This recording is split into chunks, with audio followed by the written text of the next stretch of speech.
They say the coldest nights reveal who we truly are. For Mara Ellison, a frozen December evening stripped away everything: her marriage, her home, her belief that she mattered. Thrown into the snow by a husband who called her broken, she sat in a bus shelter with nowhere to go and no one to call. But sometimes, when we lose everything, we finally make room for what we were always meant to find. This is the story of a woman discarded and a family that chose her anyway. What? Before we begin, I want you to stay with me until the very end of this journey. Comment below with the city you're watching from. I want to see how far this story travels, how many hearts it reaches across the world. Now, let's step into that frozen night together. The snow fell like accusations, silent, relentless, burying everything beneath its weight. Mara Ellison sat hunched inside the bus shelter at the corner of 7th and Madison, her thin cotton dress doing nothing against the December wind that cut through the plexiglass walls like a serrated knife. Her arms were wrapped around herself, fingers buried in her own sides, trying to create warmth where there was none. Her breath came out in short, visible bursts, little clouds of proof that she was still alive, still breathing, even though part of her wished she wasn't. 3 hours. That's how long she'd been sitting here. 3 hours since Richard had thrown the divorce papers at her feet like trash. 3 hours since he'd shoved her out the front door with nothing but the dress on her back and words that still burned in her ears. You're defective. What kind of woman can't give her husband children? You're useless to me. She closed her eyes, but that only made his face clearer. The contempt in his expression, the disgust curling his lip like she was something diseased. 7 years of marriage, and it had come down to this. Medical reports that said her body couldn't do the one thing he'd decided mattered most. Never mind the dinners she'd cooked, the house she'd maintained, the lonely nights she'd waited up for him while he stayed late at the office with his secretary. None of that counted. Her worth had been reduced to a single biological function, and when she'd failed at it, she'd been discarded. The bus shelter's bench was metal and unforgiving beneath her. She'd stopped feeling her legs about an hour ago.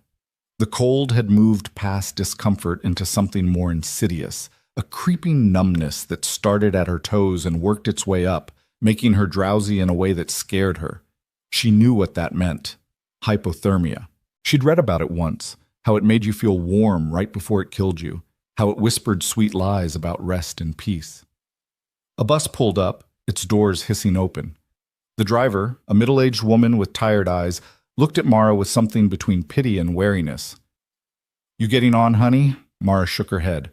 She had no money. Her purse was still in the house. Richard's house now, along with her phone, her identification, everything that proved she existed. You can't stay out here, the driver said, not unkindly. It's supposed to drop to 15 degrees tonight. I'll be fine, Mara heard herself say.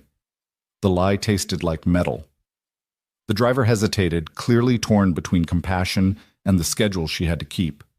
Finally, with a sad shake of her head, she closed the doors and pulled away, leaving Mara alone with the snow and the dark. The streets of downtown Minneapolis were emptying fast. Smart people were home, wrapped in blankets, drinking hot chocolate, complaining about the weather from the safety of their heated living rooms. Mara watched them through the windows of passing cars, families, couples, individuals who all had somewhere to go, someone waiting for them. She had tried the shelters, all 3 within walking distance. One was full. The second wouldn't take her without ID. The third had a line of people stretching around the block, and the volunteer had told her honestly, "We're at capacity. Try the church on Hennepin." She'd walked to the church on Hennepin. It was locked, a sign on the door apologizing for emergency repairs to the heating system. So she'd come back here, to this bus shelter, because it was the only place that offered even the illusion of protection from the wind. A couple walked past, arms linked, laughing about something. The woman looked over, caught Mara's eye, and quickly looked away, pulling her boyfriend closer as if poverty and desperation might be contagious. Mara didn't blame her. She probably looked like she'd crawled out of a nightmare. Hair tangled, mascara streaked down her cheeks from tears that had frozen on her face, dress wrinkled and insufficient. She looked like exactly what she was, a woman with nowhere to go. Her mind kept circling back to Richard, picking at the wound like a tongue worrying a loose tooth. She'd known, hadn't she? Deep down, she'd known the marriage was dying long before tonight. It had been dying for 2 years, ever since that first doctor's appointment when they'd started trying for a baby. When months passed with no pregnancy, Richard had grown cold. When the tests came back showing severe endometriosis and scarring that made natural conception nearly impossible, he'd grown cruel. The suggestions for adoption or surrogacy had been met with dismissive waves of his hand. "I want my own children," he'd said. "My bloodline. That's not negotiable." As if her inability to provide that was a personal betrayal rather than a medical reality she had no control over. She'd tried. God, how she'd tried. Experimental treatments that left her sick and exhausted. Surgeries that promised hope but delivered nothing. Every negative pregnancy test had felt like another nail in the coffin of their marriage, another piece of evidence that she was failing at the fundamental purpose Richard had assigned to her existence. And then, 3 weeks ago, she'd come home early from the grocery store to find Richard in their bed with Melissa from his office. He hadn't even had the decency to look ashamed. "She's pregnant," he'd said, as if that explained everything, as if that justified everything. Tonight, he'd made it official, handed her the papers, told her to sign, told her to get out.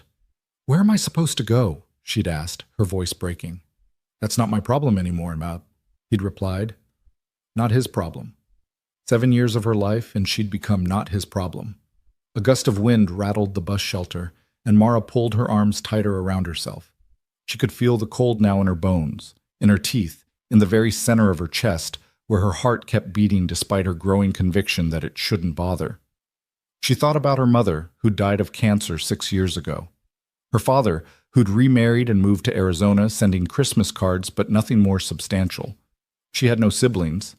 Her friends from college had drifted away during the marriage. Richard hadn't liked them, thought they were bad influences, so she'd let them go one by one until she was isolated with only him. This was what she'd built her life on.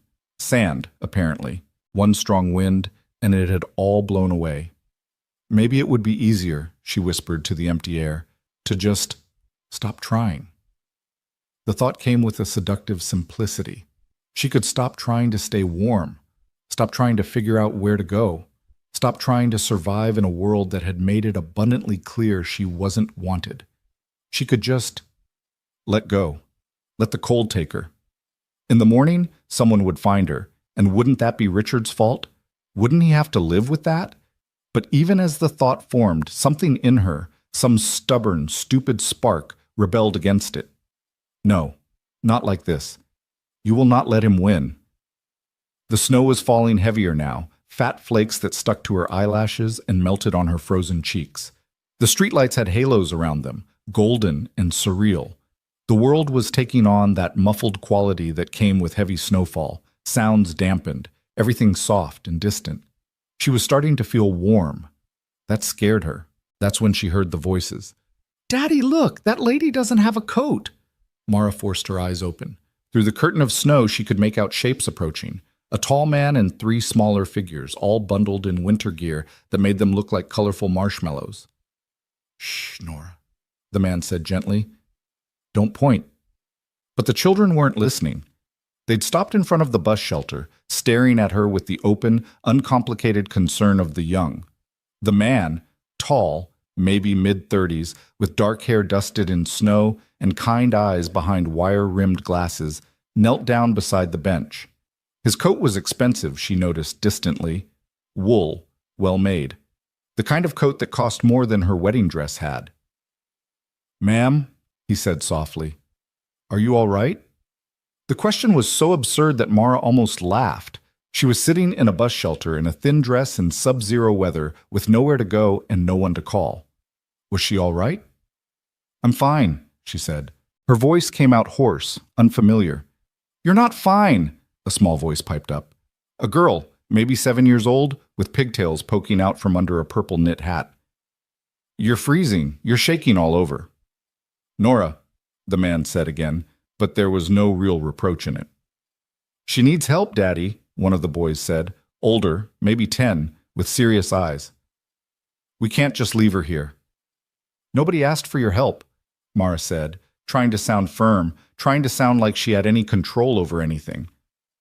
"I'm waiting for someone." It was a transparent lie, and they all knew it. The man studied her for a long moment. She couldn't read his expression. It wasn't pity exactly, but it wasn't indifference either. It was something softer, something that made her chest ache. "When's the last time you ate?" he asked. The question caught her off guard. She tried to remember. Breakfast, maybe? Had she eaten breakfast? It felt like a lifetime ago.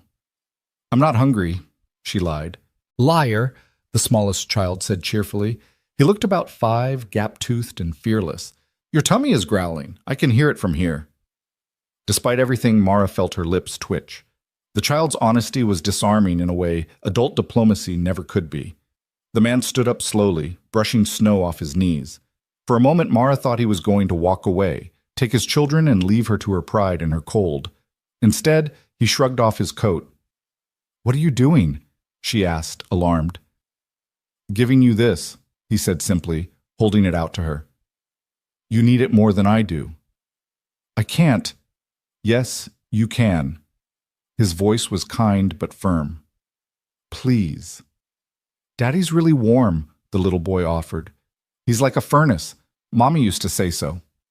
The mention of Mommy, in past tense, hung in the air for just a second, a small window into this family's own story of loss. Mara looked at the coat, then at the man, then at the 3 children staring at her with identical expressions of concern. Something inside her, that last wall of pride, began to crumble. I can't pay you back," she whispered. "I'm not asking you to." He stepped closer, draping the coat over her shoulders before she could protest further. The warmth of it, retaining his body heat, was shocking. She hadn't realized how cold she'd gotten until she felt something warm again. "Thank you," she managed, and was horrified to feel tears pricking at her eyes again. "Where are you headed tonight?" he asked gently. The question that had no good answer. Mara looked down at her hands, blue-tinged, trembling. I don't know." The children exchanged glances, having some silent communication that only siblings shared. The oldest boy tugged on his father's sleeve. "Dad," he said quietly, "we can't leave her here. You know we can't." The man, Daddy, as they called him, let out a slow breath, fog in the cold air. He looked at Mara again, really looked at her, and she saw the war happening behind his eyes. Caution versus compassion. Wisdom versus kindness. Finally, he made his decision. "Ma'am," he said, and something in his formality made it clear this was a significant offer. "I know you don't know us. I know this is unusual, but we live 4 blocks from here, and we have a guest room with clean sheets and a lock on the door. If you need a place to stay tonight, just tonight, you're welcome to it. No strings, no expectations, just a warm bed and safety." Mara stared at him. In what world did this happen? In what reality did a stranger offer shelter to a woman they'd found in a bus stop? "We're not serial killers," the girl, Nora, added helpfully. "Promise." "Nora," the man said, but he was fighting a smile. "Well, we're not," she defended.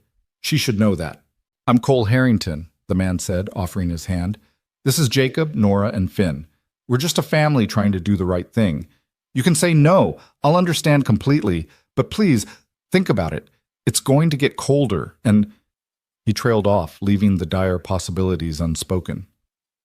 Mara looked at his hand, steady, calloused, extended in genuine offering. She looked at the children, their faces open and earnest. She looked at the empty street, the falling snow, the long cold night ahead. Every lesson about stranger danger warred with the simple fact that she was freezing and alone and out of options. Every instinct for self-preservation clashed with the reality that staying here was its own kind of danger, and underneath it all, a small voice, maybe her mother's, maybe her own, whispered, "Sometimes angels come in unexpected forms." "Just for tonight?" she heard herself ask. "Just for tonight," Cole confirmed. "You can leave first thing in the morning if you want. No questions asked." Mara took a shaky breath. What did she have to lose? She'd already lost everything else. "Okay," she whispered. "Thank you." The children's faces lit up like Christmas lights.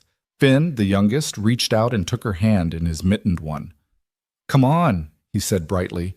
"Our house is really warm, and we have hot chocolate. Daddy makes the best hot chocolate in the whole world." "Second best," Jacob corrected. "Mom's was the best." Oh yeah, Finn said solemnly, but Daddy's is second best. Cole bent down and picked up a bag of groceries Mara hadn't noticed before, then gestured for her to walk with them. It's not far. Can you walk okay? Mara stood up, her legs screaming in protest after sitting for so long in the cold. She wobbled, and Cole was immediately there, his hand under her elbow, steadying her without being intrusive. I've got you, he said simply. And somehow, improbably, she believed him. They walked through the snow-quiet streets, the children chattering about their day, something about a school play, an argument about who got to be line leader, excitement about seeing their dad's office downtown. Normal things, family things, the kind of mundane, beautiful details that made up a life. Mara listened in silence, wrapped in Cole's coat that smelled like cedar and something else, something clean and masculine and safe. She put one foot in front of the other, following this strange family through the snow, and tried not to think about how insane this was. 4 blocks turned out to be exactly 4 blocks. Cole apparently believed in accurate measurements. They stopped in front of a 2-story craftsman-style house with warm light glowing in the windows and a slightly crooked wreath on the door. Home sweet home, Cole said, fishing keys from his pocket. It's not fancy, but it's warm. He wasn't lying about the warm part. The moment they stepped inside, heat enveloped Mara like a blanket. She stood in the entryway, dripping snow on their welcome mat, and felt something dangerous rising in her throat, a sob she couldn't afford to let out. Shoes off, Nora announced, already kicking off her boots. House rule. Coats on the hooks, Jacob added, pointing to a row of hooks that held a rainbow of winter gear. Finn was already running deeper into the house, yelling something about getting the good mugs for hot chocolate. Cole closed the door behind them, shutting out the cold and the dark. In the light of the hallway, Mara could see him more clearly, late 30s, like she'd thought, with dark hair that was starting to gray at the temples and eyes that were some shade between brown and amber. Tired eyes, kind eyes, sad eyes. Let me take that, he said gently, reaching for his coat. Mara handed it over reluctantly, immediately missing its warmth. She stood there in her thin dress, acutely aware of how she must look. Mascara streaked, bedraggled, broken. The bathroom's just here, Cole said, pointing to a door off the hallway. There should be clean towels in the cabinet. Take your time, warm up. I'll find you something else to wear. My sister leaves clothes here sometimes. I don't want to impose, Mara started. You're not imposing, Cole said firmly. You're accepting help. There's a difference. Before she could respond, all 3 children appeared, faces flushed with excitement and what looked like marshmallows in their hands. We're making hot chocolate, Nora announced. With extra marshmallows? Finn added. Because you look like you need extra marshmallows. That's not... Jacob started to correct him, then stopped. Actually, yeah. She does look like she needs extra marshmallows. Mara felt that sob rising again. These children, with their simple kindness, their uncomplicated acceptance, they were breaking her heart in the best and worst way possible. Thank you, she managed. All of you, Thank you. Cole ushered the children toward the kitchen. Give her some space, guys. She's had a hard day. The worst day, Finn said with the certainty of someone who'd been alive for 5 whole years. Like when Mommy died, that was a worse day too. Finn, Jacob said quietly. What? It's true. Cole's expression flickered. Pain, quickly masked. It's okay, Jacob. He's not wrong. He looked back at Mara. The bathroom's all yours. Take your time. Mara escaped into the bathroom and closed the door, leaning against it as her legs finally gave out. She slid down to sit on the floor, Cole's coat still wrapped around her, and let herself shake. The bathroom was lived in. Toothbrushes in different colors, a bath toy shaped like a whale in the tub, a step stool for the smaller children to reach the sink. Evidence of life. Evidence of family. Evidence of everything she'd thought she'd had and lost. After a few minutes, she pulled herself together enough to stand and look in the mirror. She looked like hell. No. She looked like she'd been dragged through hell, spat back out, and then snowed on for good measure. There was makeup in the cabinet, expensive stuff, barely used. The sister, probably. Mara cleaned her face with tissue and water, washing away the evidence of tears and snow. Underneath, she looked pale and hollow-eyed. but at least she looked human again. A knock on the door made her jump. "It's just me," Cole's voice came through. "I've got some clothes for you. I'll leave them outside the door." "Thank you," she called back. She waited until she heard his footsteps retreat, then opened the door a crack. A neat pile of clothing sat on the floor. Sweatpants, a soft sweater, thick socks, even a sports bra still in its package. All of it looked new, or nearly so. Mara changed quickly, grateful for the warmth and coverage. The clothes were slightly big. Cole's sister must be taller than her, but they were clean and soft and infinitely better than her thin dress. She emerged from the bathroom feeling almost human again, following the sound of voices and laughter to the kitchen. It was a disaster zone in the best possible way. Marshmallows covered the counter. Cocoa powder had somehow migrated to Finn's nose. Nora was stirring a pot on the stove with intense concentration while Jacob supervised, and Cole was wiping up a spill with the resignation of someone who'd cleaned up 1,000 spills before. They all looked up when she entered. "You look better," Nora announced. "Less like a frozen zombie." "Nora," Cole said, exasperated. "What? She did look like a frozen zombie before. Now she just looks like a regular person." "I did look like a frozen zombie," Mara agreed, surprising herself with a small smile. "Thank you for the clothes." "My sister Rachel's," Cole confirmed. "She's always leaving stuff here. Says my house is her second closet." "The hot chocolate's almost ready," Finn announced. "I put in extra marshmallows, like I said." "I can see that," Mara said, eyeing the pot that appeared to be more marshmallow than chocolate. They settled at the kitchen table, a large wooden thing scarred with the evidence of homework and art projects in life. Cole served the hot chocolate in mismatched mugs, and the children immediately started comparing whose marshmallow pile was biggest. Mara wrapped her hands around her mug, letting the heat seep into her fingers.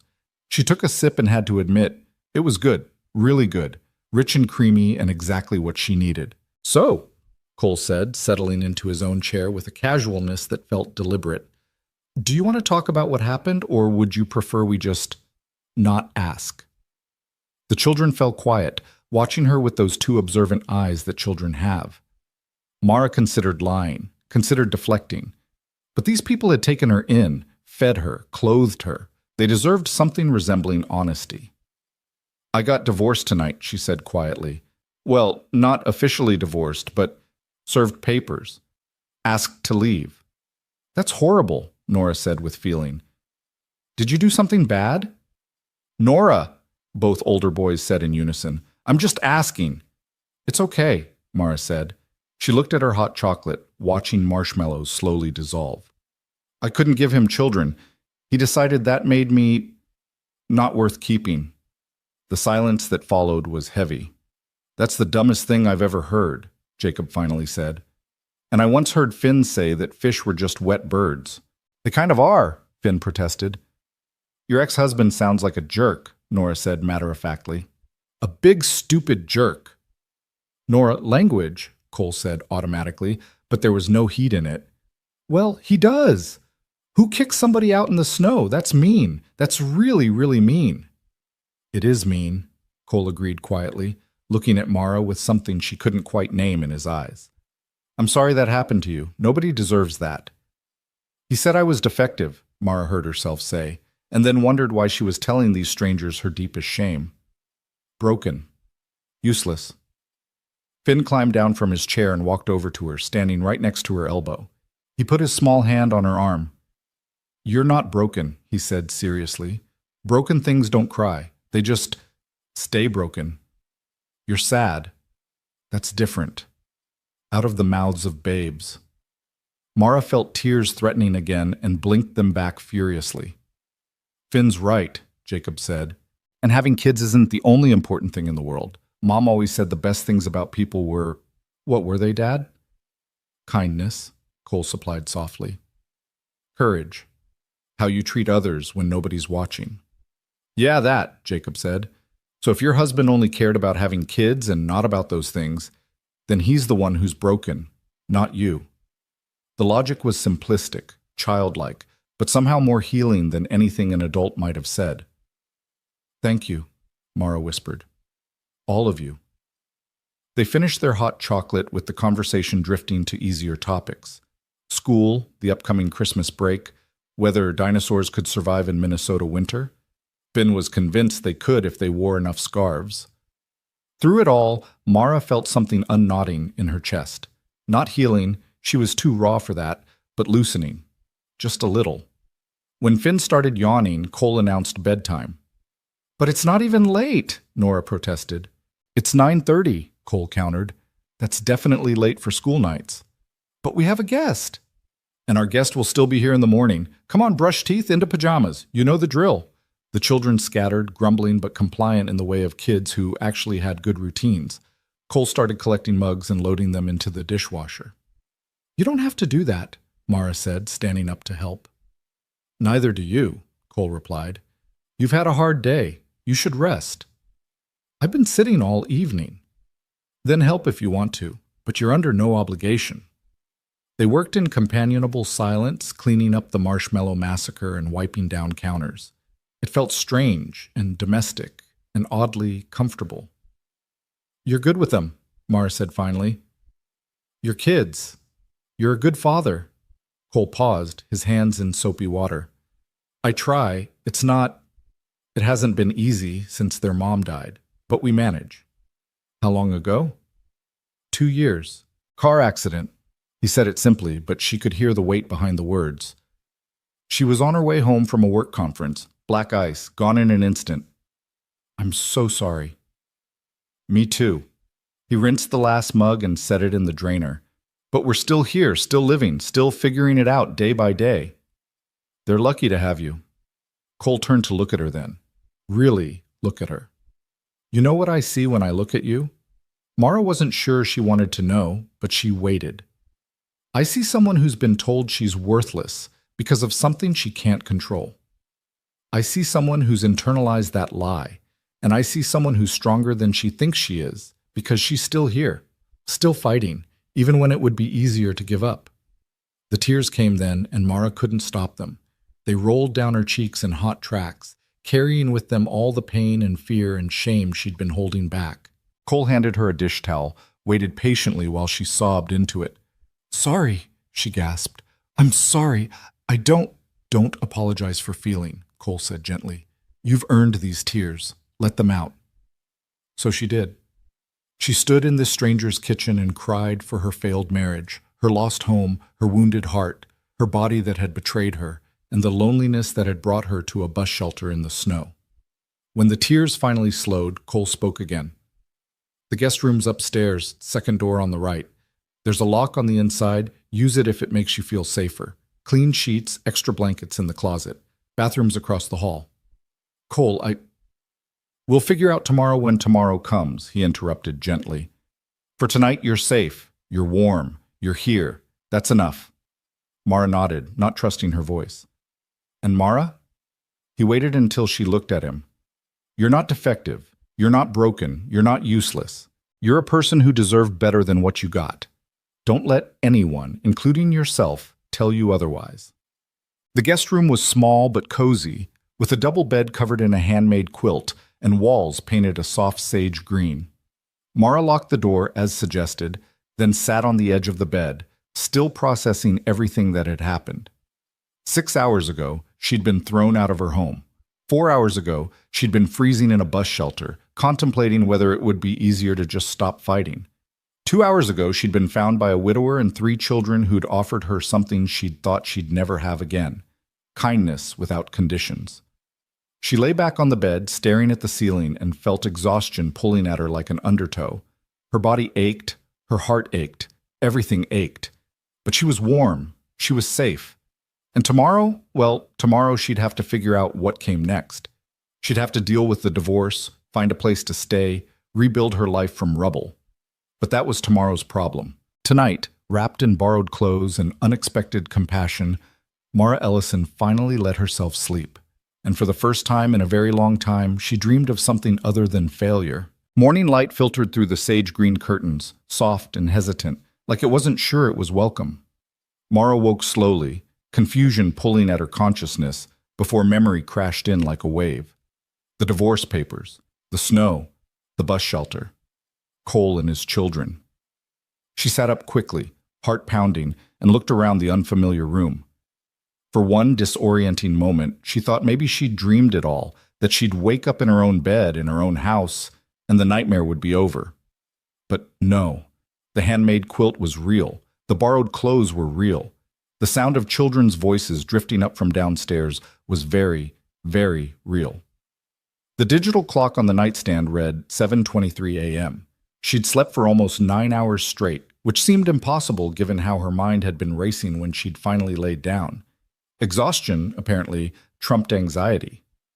Mara stood, her body protesting with aches that reminded her of yesterday's cold and yesterday's tears. She padded to the window and pulled back the curtain. Snow covered everything outside, the yard, the street, parked cars, transforming the neighborhood into something from a greeting card. Beautiful and pristine and completely disconnected from the chaos of her life. A knock at the door made her jump. "Mara, you awake?" It was Nora's voice, pitched to something approximating a whisper, but still carrying clearly through the wood. "I'm awake," Mara called back. "Daddy made pancakes and bacon, and he said I could come get you, but I had to knock first and not just barge in because that's rude." Despite everything, Mara smiled. "Tell him I'll be down in a few minutes." "Okay." The sound of small feet thundering downstairs followed.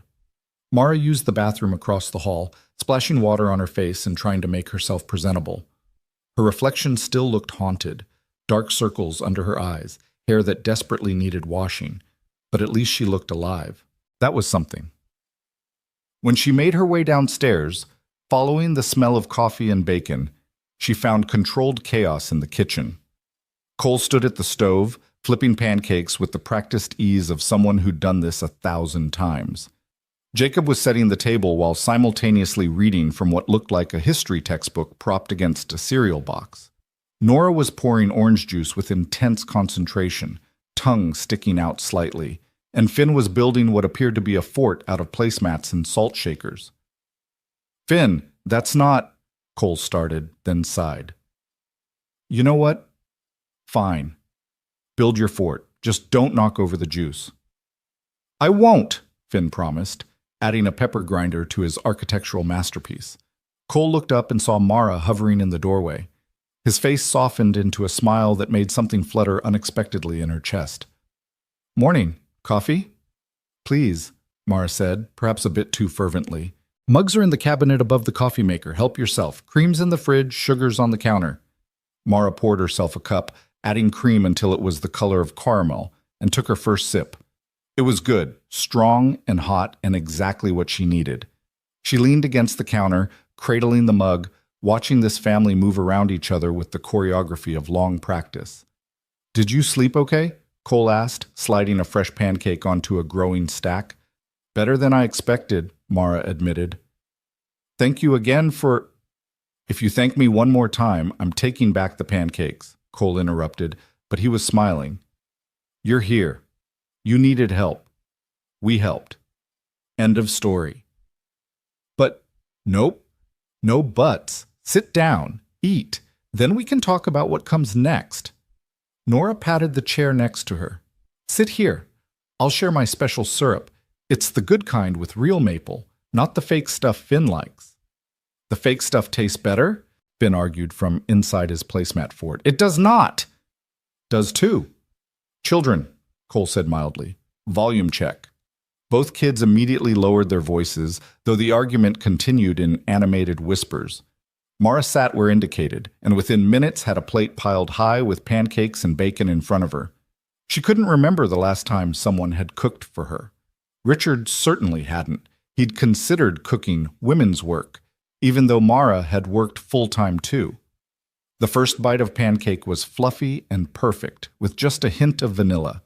She made an involuntary sound of appreciation. "Daddy's pancakes are the best," Nora said proudly.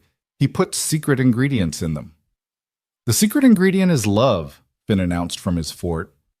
"The secret ingredient is vanilla and a pinch of cinnamon," Cole corrected, bringing his own plate to the table. "But love works too." They ate together, the conversation flowing around Mara like a river around a stone. Jacob talked about a test he had today in social studies. Nora complained about a boy in her class who kept putting glue on her chair. Finn described, in elaborate detail, a dream he'd had about dinosaurs that could fly and also shoot lasers from their eyes. It was so normal, so mundane, so utterly foreign to Mara, who'd spent the last 2 years eating dinner alone while Richard worked late, or sat across from him in silence while he scrolled through his phone. After breakfast, the morning routine kicked into high gear. Backpacks were located, homework was double-checked, teeth were brushed with varying degrees of enthusiasm. Cole moved through it all with calm efficiency, signing a permission slip here, finding a missing shoe there, settling a dispute about whose turn it was to sit by the window on the bus. Mara watched from the kitchen, feeling useless and in the way. She should leave. These people had given her shelter for the night, fed her breakfast. She shouldn't overstay her welcome. But where would she go? The question sat in her stomach like a stone. "Okay, troops, line up," Cole called. "Inspection time." The 3 children stood in a row by the front door while Cole checked that they had everything they needed: lunchboxes, homework, winter gear. It was clearly a well-established ritual.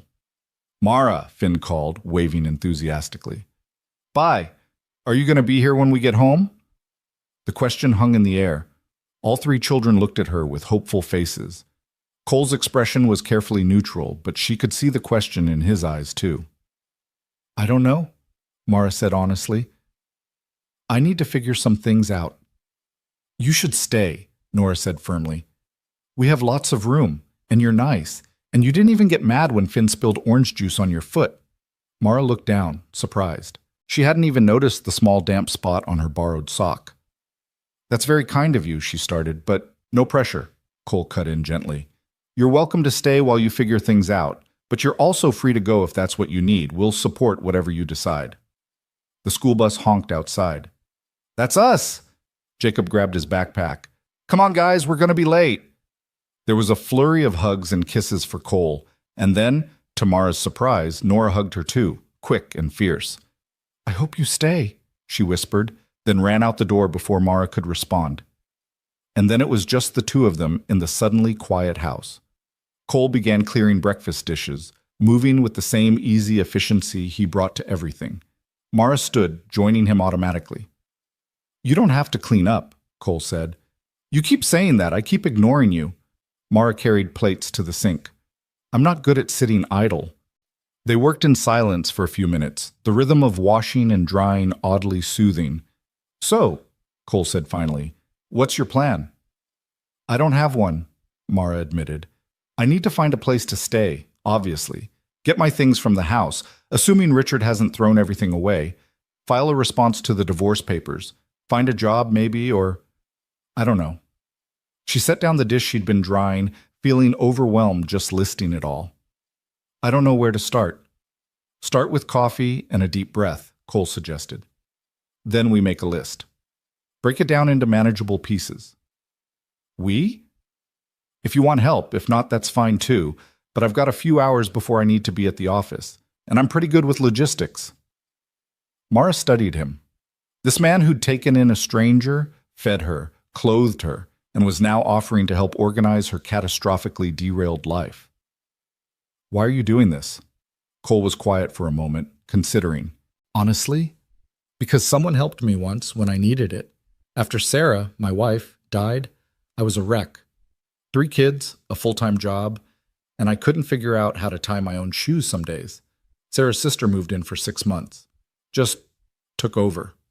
Made sure the kids got to school, that we all ate something other than takeout, that I went to therapy instead of just drowning in work." He dried his hands on a dish towel, looking out the window at the snow-covered yard. She didn't have to do that. She had her own life, her own problems. But she showed up anyway. And when I tried to thank her, she said, "Pay it forward someday." So, that's what I'm doing. "I'm not your responsibility," Mara said quietly. "No, you're not. But you're a person who needs help, and I'm a person who can provide it. Seems pretty straightforward to me." They moved to the living room, settling on a worn but comfortable couch with fresh cups of coffee. Cole found a notepad and pen. "Okay," he said, "let's break this down. First priority, where are you sleeping tonight?" "I can't stay here," Mara protested. "You've already done too much." "Can't or don't want to?" It's not appropriate. You're a single man. I'm a woman going through a divorce. People will talk. Cole raised an eyebrow. Let them talk. I've got 3 kids as chaperones and a guest room with a lock. Anyone who has a problem with me helping someone in need can take it up with my conscience. He tapped the notepad. So, tonight, here or somewhere else. Mara bit her lip, torn between pride and practicality. I have no money. Richard kept everything in his name, the accounts, the credit cards, everything. I couldn't pay you rent if I wanted to. Did I ask for rent? No, but then that's settled. You stay here, at least for now, while you get your feet under you. Next item, your belongings. What do you need from the house? Everything. My clothes, my documents, my laptop, it's all there. Is Richard likely to be cooperative about letting you get them? Mara laughed bitterly. Not even slightly. Then we do it legally. You have a right to your personal property. I can call my lawyer friend, get some advice on how to proceed. I can't afford a lawyer. Good thing I didn't say you needed to hire one. I said I'd get advice. There's a difference. Cole was writing things down now, his handwriting neat and precise. What about money? Do you have access to any accounts at all? No, like I said, everything was in Richard's name. That's actually illegal in most cases. Any money earned during the marriage is marital property. You're entitled to half. He'll fight me on it. Probably, but that doesn't change the law. Cole looked up from his notes. You're going to need a lawyer eventually, for the divorce, if nothing else. I know someone does a lot of pro bono work, sliding scale fees. Want me to make an introduction? Mara felt tears threatening again. Why are you being so nice to me? Why wouldn't I be? Cole set down the pen, his expression earnest. Mara, you got dealt a terrible hand. Someone who was supposed to love you treated you like you were disposable. That's not a reflection on your worth, it's a reflection on his character. And yeah, you're in a tough spot now, but tough spots are temporary. We'll get through this. She repeated softly. If you want the help. If not, I'll back off. But I'm offering. Mara looked at this man, this kind, patient, unexpectedly generous man, and felt something shift inside her. Not attraction exactly, though he was attractive in an understated way. Something deeper than that. Recognition, maybe. The sense that here was someone who saw her as a person rather than a failure. Okay, she said. Okay, I accept your help, and I'll stay, at least for a little while, until I can figure something else out. Good. Cole went back to his list. Now, employment. What did you do before? I was a teacher. Elementary school, 3rd grade. But I quit 3 years ago when Richard said it would be better for me to focus on getting pregnant. She heard the bitterness in her own voice. Turns out that was a waste of time on multiple fronts. You could teach again. Not without updating my certification, and that takes time and money I don't have. What about substitute teaching? Less formal requirements? More flexibility? Mara considered. Maybe. I'd need to look into it. I'll add it to the list. Cole wrote something down. What else can you do? I don't know. Cook, clean, organize things? Nothing very marketable. All of those are marketable. Personal chef, house cleaner, professional organizer. People pay good money for those services. I'm not qualified to. Qualification is just a fancy word for experience, and you've got plenty of that. Don't sell yourself short. They continued like that for the next hour, Cole methodically breaking down her overwhelming situation into actionable steps. Call the lawyer, file for emergency access to marital funds, register with substitute teaching agencies, update her resume, retrieve her documents from the house. By the time they finished, Mara had a 2-page list, and for the first time since Richard had handed her those papers, something that felt almost like hope. Thank you, she said quietly. I mean it. I don't know how I would have... She trailed off, not sure how to finish that sentence. You would have figured it out, Cole said with certainty. People are more resilient than they think, but there's no shame in accepting help while you do. He glanced at his watch and grimaced. I need to get to the office. I've got a meeting at 11 I can't miss. Will you be okay here? I'll be fine, Mara assured him. I can start making some of these calls. Maybe look up substitute teaching requirements online. Computers in the den, Password is Sarah 2019. Help yourself to anything in the kitchen. And Mara? He paused at the door, coat half on. You're not imposing. You're not a burden. You're a person going through a hard time, and this house has room for hard times. Okay? Okay, she whispered.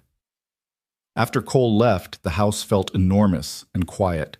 Mara wandered through it slowly, not snooping exactly, but observing. Photos lined the hallway, Cole and a beautiful woman with warm eyes and curly hair, clearly Sarah. The kids at various ages, family vacations, birthday parties, ordinary moments made precious by loss. The den was cluttered with the detritus of life. Homework papers, library books, a half-finished Lego project. Mara booted up the computer and spent the next several hours researching substitute teaching requirements, updating her resume, and sending tentative emails to agencies. It was tedious work, made harder by the constant voice in her head telling her she was worthless, that no one would hire her, that Richard had been right about her being defective. But she pushed through it, fueled by coffee and stubborn determination not to prove him right. Around 1, her stomach growled, reminding her she'd only eaten breakfast. She ventured into the kitchen and found a note on the counter in Cole's neat handwriting. Help yourself to anything. Leftovers in fridge. Kids get home at 3:30. I'll be back by 6. You're doing great. See. The casual encouragement brought unexpected tears to her eyes. When was the last time someone had told her she was doing great? When was the last time someone had noticed her efforts at all? She made herself a sandwich, ate it standing at the counter, and went back to her job search. At 3:30 exactly, the front door burst open with the force of a small hurricane. We're home, Finn announced unnecessarily. Mara emerged from the den to find all 3 children shedding winter gear in the entryway with the practiced chaos of routine. You're still here! Nora's face lit up. I told Jacob you would be, but he said maybe you left. I didn't think she'd leave, Jacob defended. I just said she might have things to do. I'm still here, Mara confirmed. How was school? Boring, Nora said, except I got an A on my spelling test. I got to be line leader, Finn added, and we had pizza for lunch. Jacob was quieter, hanging up his coat with careful precision. It was fine. Something in his tone caught Mara's attention, but before she could ask, Finn was tugging on her hand. Can we have a snack? Daddy usually makes us snacks when we get home. What kind of snacks? Apple slices with peanut butter, Nora said, or cheese and crackers, or sometimes cookies if we're really good. Were you really good? We're always really good, Finn said with absolute certainty. Mara found herself smiling. Okay, let's see what we can find. She cut up apples, arranged crackers and cheese on a plate, and poured milk into 3 cups. The children settled at the kitchen table, backpacks dumped nearby, and dove into their snacks with enthusiasm. Do you have homework? Mara asked. Nora nodded, mouth full of apple. Jacob pulled out his history textbook without being asked. Finn looked shifty. Finn? Mara prompted. Maybe, he said hopefully. That's not an answer. Okay, yes, but it's just a worksheet, and it's really easy, and I can do it super fast. Then you can do it right now, while Jacob and Nora are doing theirs. Finn sighed dramatically but pulled out his backpack. Mara found herself settling into a chair, helping Finn sound out words on his phonics worksheet while keeping an eye on the other 2. It felt natural, comfortable, like slipping into an old coat that still fit perfectly. This was what she'd wanted, what she'd dreamed of during all those failed fertility treatments and devastating negative pregnancy tests. Not the pregnancy itself, really, but this, the after-school chaos, the homework help, the ordinary magic of children growing and learning and needing her. You're good at this, Jacob said quietly, looking up from his textbook. At what? Helping, teaching. You seem like you've done it before. I was a teacher, Mara said. 3rd grade, actually. Why'd you stop? How to explain that to a 10-year-old? I thought I was going to do something else. It didn't work out the way I planned. Jacob considered this with a seriousness beyond his years. That happens sometimes. Dad says life is what happens when you're making other plans. Your dad is very wise. He tries. Jacob went back to his reading, but Mara could see the small smile on his face. They worked in companionable near silence for the next hour, broken only by occasional questions and Finn's running commentary on everything he was thinking. When the homework was done, Nora asked if they could watch TV, and Mara, unsure of the house rules, suggested they wait for their dad to get home. "He lets us watch for 30 minutes after homework," Nora informed her. "Educational shows only on weekdays, except Fridays we can watch whatever." "Is it Friday?" "No," Nora admitted sadly. "It's Tuesday." "Then educational shows it is." Mara got them settled in front of a nature documentary about sea turtles and retreated to the kitchen to figure out dinner. Cole had said he'd be home by 6. It was almost 5 now. She probably shouldn't cook in someone else's kitchen without permission, but she also didn't want Cole coming home to hungry children after a long day at work. She checked the refrigerator, finding the makings of spaghetti and salad. Simple, kid-friendly, hard to mess up. She was just starting to boil water when her phone buzzed, except she didn't have her phone.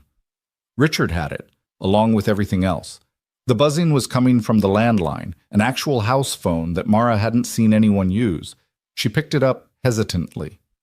"Hello? Mara?" Cole's voice. "Good. I was hoping you'd answer. Listen, I'm running about 30 minutes late. Client meeting went long. Are the kids home?" "They are. We did homework and they're watching..." She checked the TV. "Something about sea turtles." "Perfect. Thank you for handling that." She could hear the relief in his voice. "I'll be home as soon as I can." "I started making dinner," Mara blurted out. "I hope that's okay. Just spaghetti. I can stop if you'd rather." "You're making dinner?" Cole sounded surprised. "You don't have to do that." "I wanted to help, to contribute something." There was a pause. "Mara, you don't owe me anything." "I know, but I want to help anyway. Is that okay?" Another pause, longer this time. "Yeah," Cole said finally, his voice soft. "Yeah, that's more than okay. Thank you." After they hung up, Mara returned to cooking with unexpected lightness in her chest. It felt good to do something useful, something normal. She cooked the pasta, made a simple marinara sauce from canned tomatoes and herbs she found in the cabinet, threw together a salad. When Cole walked in at 6:20, he stopped in the kitchen doorway, staring at the table set for 4. No, 5, she'd included herself, and the pot of spaghetti steaming on the stove. "Wow," he said. "It's just spaghetti," Mara said, suddenly self-conscious. "Nothing fancy. It's dinner. I didn't have to cook after a 12-hour day. That's everything." He set down his briefcase and loosened his tie. "Thank you. Seriously." The children thundered in, drawn by the smell of food and the sound of their father's voice. Dinner was a lively affair, everyone talking over each other, sharing stories from their day. Mara stayed quiet mostly, listening, soaking in the warmth of family dynamics. After dinner, the evening routine began. Baths for the younger two, showers for Jacob, reading time, negotiations about bedtime. Mara helped where she could, reading to Finn from a book about dinosaurs, his current obsession, helping Nora detangle her hair, listening to Jacob practice his clarinet, badly, but with enthusiasm. By the time all 3 children were in bed, it was almost 9 o'clock. Mara found Cole in the living room, collapsed on the couch with his tie off and his sleeves rolled up, looking exhausted. "Is it always like this?" she asked, settling into the armchair. "Pretty much. Some days are easier. Some days Finn decides he's a dinosaur and won't answer to his human name for 6 hours. Cole smiled tiredly. "But yeah, this is life with 3 kids. You make it look easy." "It's not. But you do it anyway because they're worth it." He looked at her thoughtfully. "You were really good with them today. Natural." "I enjoyed it," Mara admitted. "More than I expected to, honestly. It felt right." "They liked having you here too. Nora told me at bedtime that you're her new favorite person. She barely knows me. Kids are good judges of character. They know kindness when they see it." They sat in comfortable silence for a while, the house settling around them with creaks and sighs. "I made some progress today," Mara said finally. "On the job front, I registered with 2 substitute teaching agencies. They said they'd review my application and get back to me within a week." "That's great," Cole said. "Really great. And I looked into legal aid services. There's a clinic that does free consultations on Thursdays. I thought maybe I could..." I'll drive you, Cole interrupted. What time? You don't have to. Mara. He leaned forward, his expression serious. I know you're independent. I know you're capable. But you're also going through something impossible, and accepting help doesn't make you weak. It makes you smart. So please, let me help where I can. Mara felt that dangerous warmth in her chest again. Okay, she whispered. Thank you. You're welcome. Cole stood, stretching. I should get to bed. Early meeting tomorrow. You need anything before I head up? No, I'm good. Okay, good night, Mara. Good night, Cole. She stayed downstairs for a while after he left, sitting in the quiet house, processing the strangeness of her new reality. 2 days ago, her entire life had been Richard and their house, and the desperate hope of pregnancy.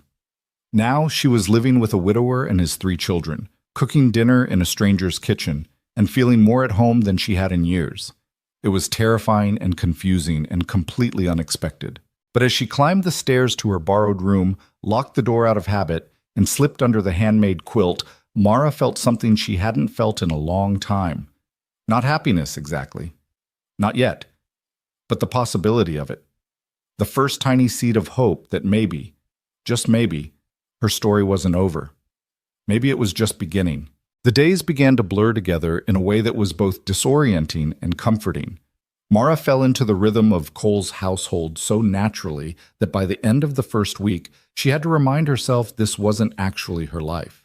She was just borrowing it temporarily, a guest who'd overstayed her welcome, except that Cole kept insisting she hadn't. She woke each morning to the sound of children arguing about bathroom time. She helped pack lunches, signed permission slips when Cole was running late, mediated disputes about whose turn it was to choose the breakfast cereal. After the school bus took the kids away, she spent her mornings job hunting, making calls, slowly rebuilding the infrastructure of her existence. In the afternoons, she was there when the children came home, helping with homework and listening to their stories about playground politics and cafeteria drama. Evenings, she cooked dinner. It started as a way to contribute, to earn her keep, but it became something more, something she looked forward to. There was a meditative quality to chopping vegetables, seasoning meat, creating something nourishing from raw ingredients.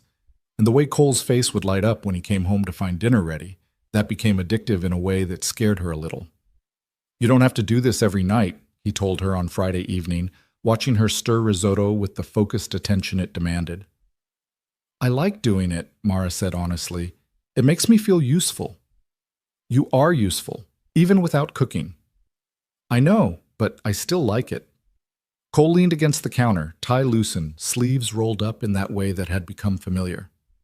My sister thinks I'm taking advantage of you. Mara looked up sharply. What? Rachel. I told her about you staying here. She called me yesterday and gave me an earful about how inappropriate it is, how people will talk, how I'm putting you in an awkward position. What did you tell her? That you're an adult capable of making your own decisions, and that she should mind her own business. He smiled slightly. She didn't take that well. She's coming over tomorrow to assess the situation. Fair warning. Mara felt her stomach drop. Maybe I should find somewhere else to stay. I don't want to cause problems with your family. You're not causing problems. Rachel's causing problems by being overprotective and judgmental. Big difference. Cole reached over and stole a piece of the Parmesan she'd been grating. Besides, the kids would riot if you left. Finn's convinced you're Mary Poppins reincarnated. I'm not Mary Poppins. You did help him fly a kite last weekend. That was one time, and it crashed into a tree. Still counts. Cole's expression turned more serious. But really, Mara, if you want to stay, stay. If you want to go, go. But don't leave because you're worried about what my sister thinks. She'll get over it. Mara turned back to her risotto, stirring slowly, thinking. I got a call back from one of the substitute teaching agencies today. Yeah? That's great. They want me to start next Monday. 3 days a week to begin with, possibly more depending on demand. That's fantastic. Cole's enthusiasm was genuine. See, I told you they'd want you. It's not much money, not enough to afford my own place, not in this city. So stay here until you can afford your own place. Problem solved. Cole, I'm serious. This house has 4 bedrooms, 3 kids, 1 me, 1 you. The math works. And honestly, he paused, choosing his words carefully. It's been nice, having another adult around, someone to talk to after the kids are in bed. Someone who understands that sometimes you need to hide in the pantry and eat cookies straight from the package because the day was too long. You do that? Everyone does that. Don't judge me. Mara laughed despite herself. I'm not judging. I found your hiding spot on day 3. Those Milano cookies are really good. I knew someone was stealing them. I thought it was Jacob. Nope. All me. They grinned at each other, and something warm and dangerous flickered between them. Mara looked away first, suddenly very focused on her risotto. The next morning, Rachel arrived at 10 o'clock sharp, sweeping into the house like a well-dressed storm. She was tall and polished, with Cole's same dark hair cut into a sleek bob, and eyes that assessed everything with laser precision. So you're Mara, she said, extending a hand. Her handshake was firm enough to hurt. I am. It's nice to meet you. We'll see about that. Rachel turned to Cole, who was attempting to look innocent while Finn used him as a jungle gym. Can we talk? Privately? Anything you want to say, you can say in front of Mara. Fine. Rachel crossed her arms. Cole, what are you thinking? You have a strange woman living in your house, cooking your meals, watching your children. I'm standing right here, Mara said quietly. Rachel had the grace to look slightly abashed. No offense. Lots taken, but continue. Look, I'm sure you're very nice, but this situation is inappropriate. Cole's a single father. You're going through a divorce. Do you have any idea how this looks? Like he's helping someone who needed help? Mara suggested. Like he's shacking up with the first woman who batted her eyes at him since Sarah died. The room went very quiet. Cole carefully extracted himself from Finn's grip and stood up, his expression harder than Mara had ever seen it. That's enough, Rachel. I'm just saying what everyone's thinking. No, you're saying what you're thinking, and you're out of line. Am I? Because from where I'm standing, Aunt Rachel! Nora appeared from the stairs, face lighting up. You're here. Did you come to see Mara? She's been teaching me how to braid hair. Look! She spun around, showing off a slightly lopsided French braid. Rachel's expression softened immediately. That's beautiful, sweetie. Mara did it. She knows like 100 different braids, and she makes really good pancakes. And she doesn't get mad when Finn spills things. I only spill things sometimes, Finn protested from his position on the couch. Jacob wandered in, nose in a book as usual. Hi, Aunt Rachel. Did you bring cookies? I did not. Bummer. Mara made cookies yesterday. They had chocolate chips and peanut butter. They were really good, Nora added. Can I have more cookies, Mara? After lunch, Mara said automatically. And only if you eat real food first. That's what Daddy always says too, Finn complained. Rachel watched this exchange with an expression Mara couldn't quite read. Finally, she sighed. Okay, can I talk to Mara alone for a minute? Cole looked like he wanted to protest, but Mara nodded. It's fine. They moved to the kitchen while Cole corralled the kids into the living room. Rachel leaned against the counter, arms still crossed, studying Mara like a specimen under a microscope. Look, Rachel said finally, I'm sure you're a perfectly nice person, but I need to know your intentions here. My intentions? With my brother. With his children. Mara felt anger sparking in her chest. My intentions are to get back on my feet and move on with my life. Cole was kind enough to offer me a place to stay while I do that. That's it. Is it? What are you implying? Rachel's expression softened slightly. I'm not trying to be cruel, but Cole's been through hell. Losing Sarah nearly destroyed him. For 6 months after she died, he could barely function. If it weren't for those kids, I don't think he would have made it. And now, finally, he's starting to seem like himself again. I don't want to see him hurt. I'm not trying to hurt anyone. Maybe not intentionally, but you're vulnerable right now. Going through a divorce, no support system, no resources. It would be very easy to develop feelings for the first person who showed you kindness. And if those feelings aren't reciprocated, or if they are and it all blows up, those kids are the ones who'll suffer. Mara sat down slowly, Rachel's words hitting harder than she wanted to admit. You think I'm using him? Are you? No. Mara met Rachel's eyes squarely. I'm grateful for his help. I care about those children, but I'm not trying to replace Sarah. I'm not trying to trap Cole into anything. I'm just trying to survive right now, and he's giving me the space to do that. That's all this is. Rachel studied her for a long moment. Do you have feelings for him? The question was direct, unavoidable. Mara thought about Cole's smile when he came home to cooked dinner, the way he listened when she talked, really listened, like her words mattered, the warmth in his eyes when he praised her efforts with the kids, the flutter in her chest when their hands accidentally touched passing dishes at dinner. It doesn't matter if I do, Mara said carefully. He's grieving. I'm recovering from a terrible marriage. Neither of us is in a place for anything complicated. We're just two people helping each other get through difficult times. That's a very diplomatic answer. It's an honest one. Rachel sighed again, some of the steel leaving her posture. I want to trust you, but I need you to understand those kids have lost enough. If you're going to be in their lives, you need to be sure. You can't just drift in and out when it's convenient. I understand. Do you? Because from where I'm standing, you're going to get a job, save some money, and move out. And those kids, especially Nora, are already attached to you. What happens when you leave? It was a fair question, one Mara had been avoiding asking herself. She looked through the doorway at Nora, who was showing Cole her braid again, beaming with pride. At Finn, who'd started calling her Mary as a nickname. At Jacob, who'd shyly asked her to help him with his English essay last night. I don't know, Mara admitted quietly. I don't have all the answers. I'm doing the best I can with a situation I never expected to be in. That's fair. Rachel moved to sit across from her. Look, I'm sorry for coming in hot. I'm protective of my brother and those kids. Occupational hazard of being the big sister. I get it. If someone showed up in my life the way I showed up in Cole's, I'd be suspicious too. They sat in silence for a moment, the tension easing slightly. The kids do seem happy, Rachel said grudgingly. Happier than I've seen them in a while. They're good kids. They are. They're also grieving and vulnerable, which makes them latch on to people quickly. Just be careful with them, please. I will, I promise. Rachel stood, smoothing her skirt. I should go. I've got a showing at 1. She paused at the doorway. For what it's worth, those cookies the kids mentioned, if you're willing to share the recipe, I might be willing to give you the benefit of the doubt. Mara felt a small smile tugging at her lips. I think I can manage that.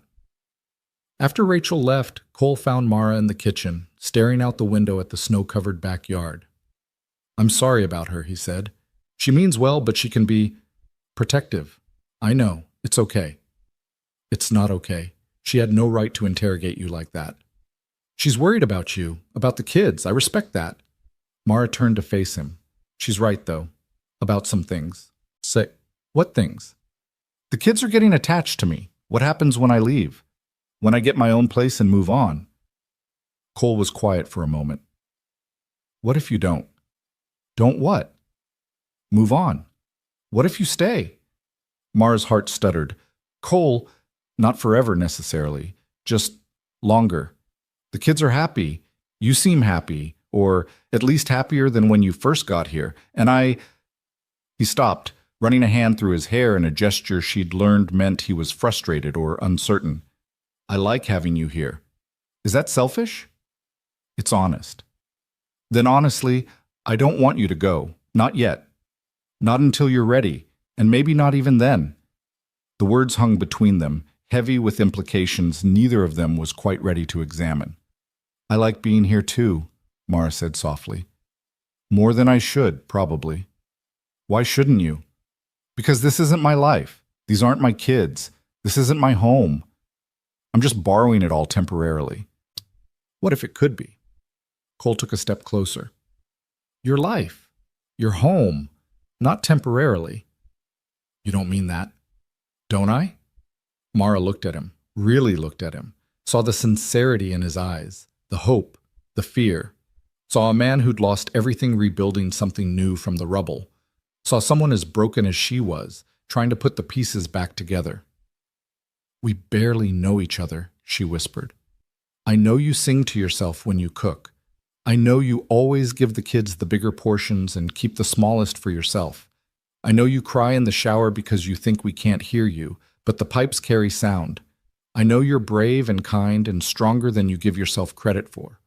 What else do I need to know? Everything. Nothing. I don't know. Mara pressed her hands to her face.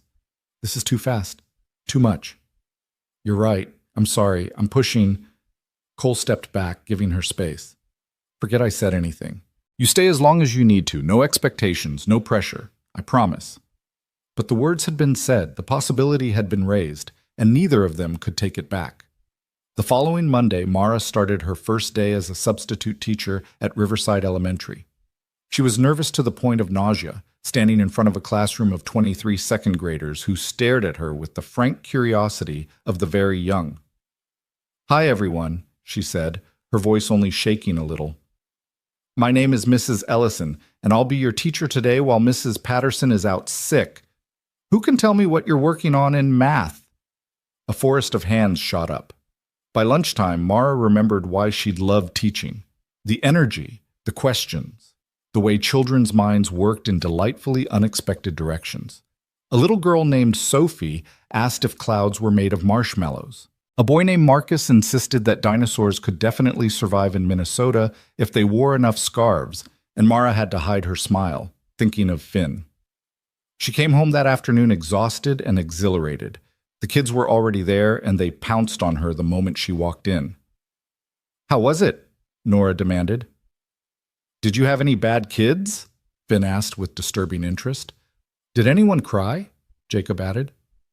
It was good. No, everyone was well behaved.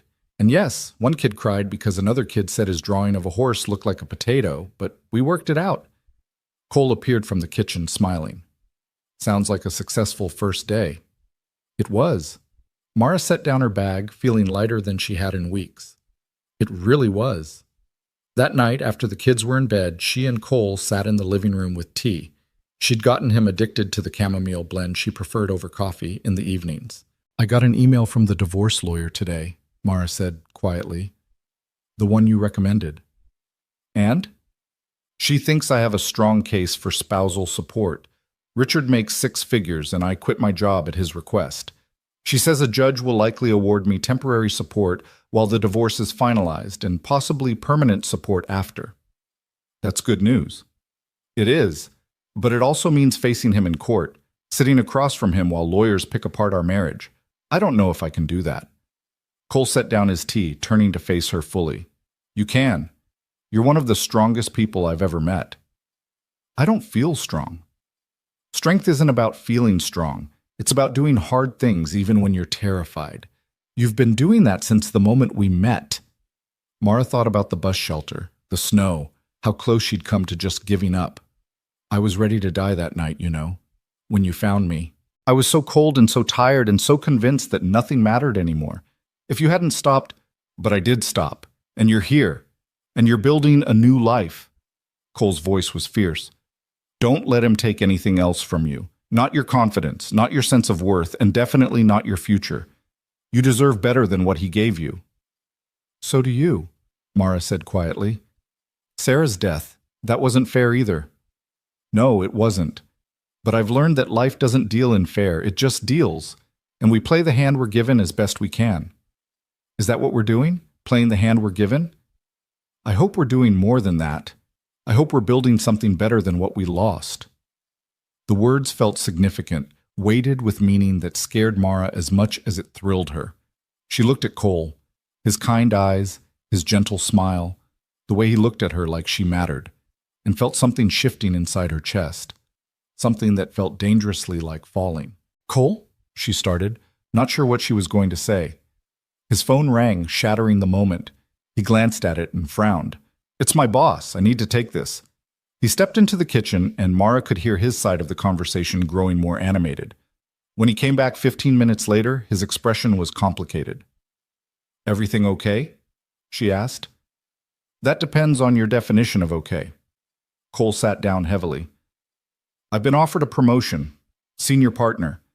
It's what I've been working toward for 5 years. That's amazing. Congratulations. There's a catch. It requires relocating to New York for 6 months, maybe longer. They're opening a new office there, and they want me to head it up. Mara's heart sank. Oh. Yeah. Oh. Cole rubbed his face. I can't uproot the kids. Not after everything they've been through. Jacob's finally doing well in school. Nora has friends. Finn's in a good routine. And even if I wanted to move them, what would I do with them during the day? My job there would be even more demanding than it is here. When do they need an answer? 2 weeks. They sat in heavy silence, both contemplating what this meant. Cole would turn down the promotion, Mara knew. He'd sacrifice his career advancement for his children without a second thought. That was who he was. But he shouldn't have to make that choice, not when there might be another option. What if we went with you? The words were out of Mara's mouth before she'd fully thought them through. Cole stared at her. What? The kids and me. What if we went to New York? I could watch them during the day, help with school stuff, keep their routines consistent. You could focus on work. They'd still have stability, just in a different city. Mara, I can't ask you to do that. You're not asking, I'm offering. You just started your job here. You're building a new life. I won't let you upend everything for me. What if I want to? Mara leaned forward, warming to the idea now that she'd voiced it. Cole, I don't have anything tying me to Minneapolis. My divorce hearing isn't for another 3 months, and I can handle that from anywhere. The substitute teaching, I can do that in New York too. And the kids... She paused, heart racing. I love those kids. I want to help them. I want to help you. Why? Cole's voice was barely above a whisper. Why would you do this? Because somewhere in the past 3 weeks, this borrowed life had become real. Because she woke up every morning grateful to be here. Because the thought of Cole and his children moving across the country without her felt like losing something precious she'd only just found. Because this feels like home, Mara said simply. More than anywhere I've been in years.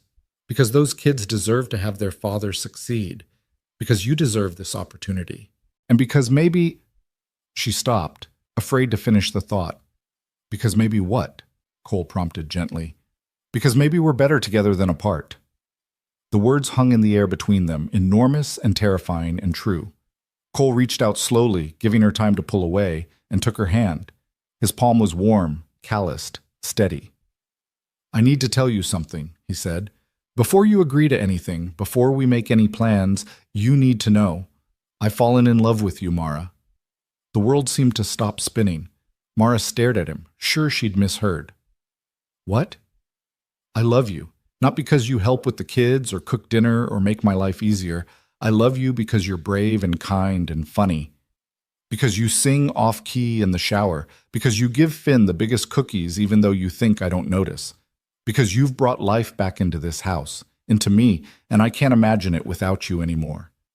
Tears were streaming down Mara's face now. Cole, I know it's fast.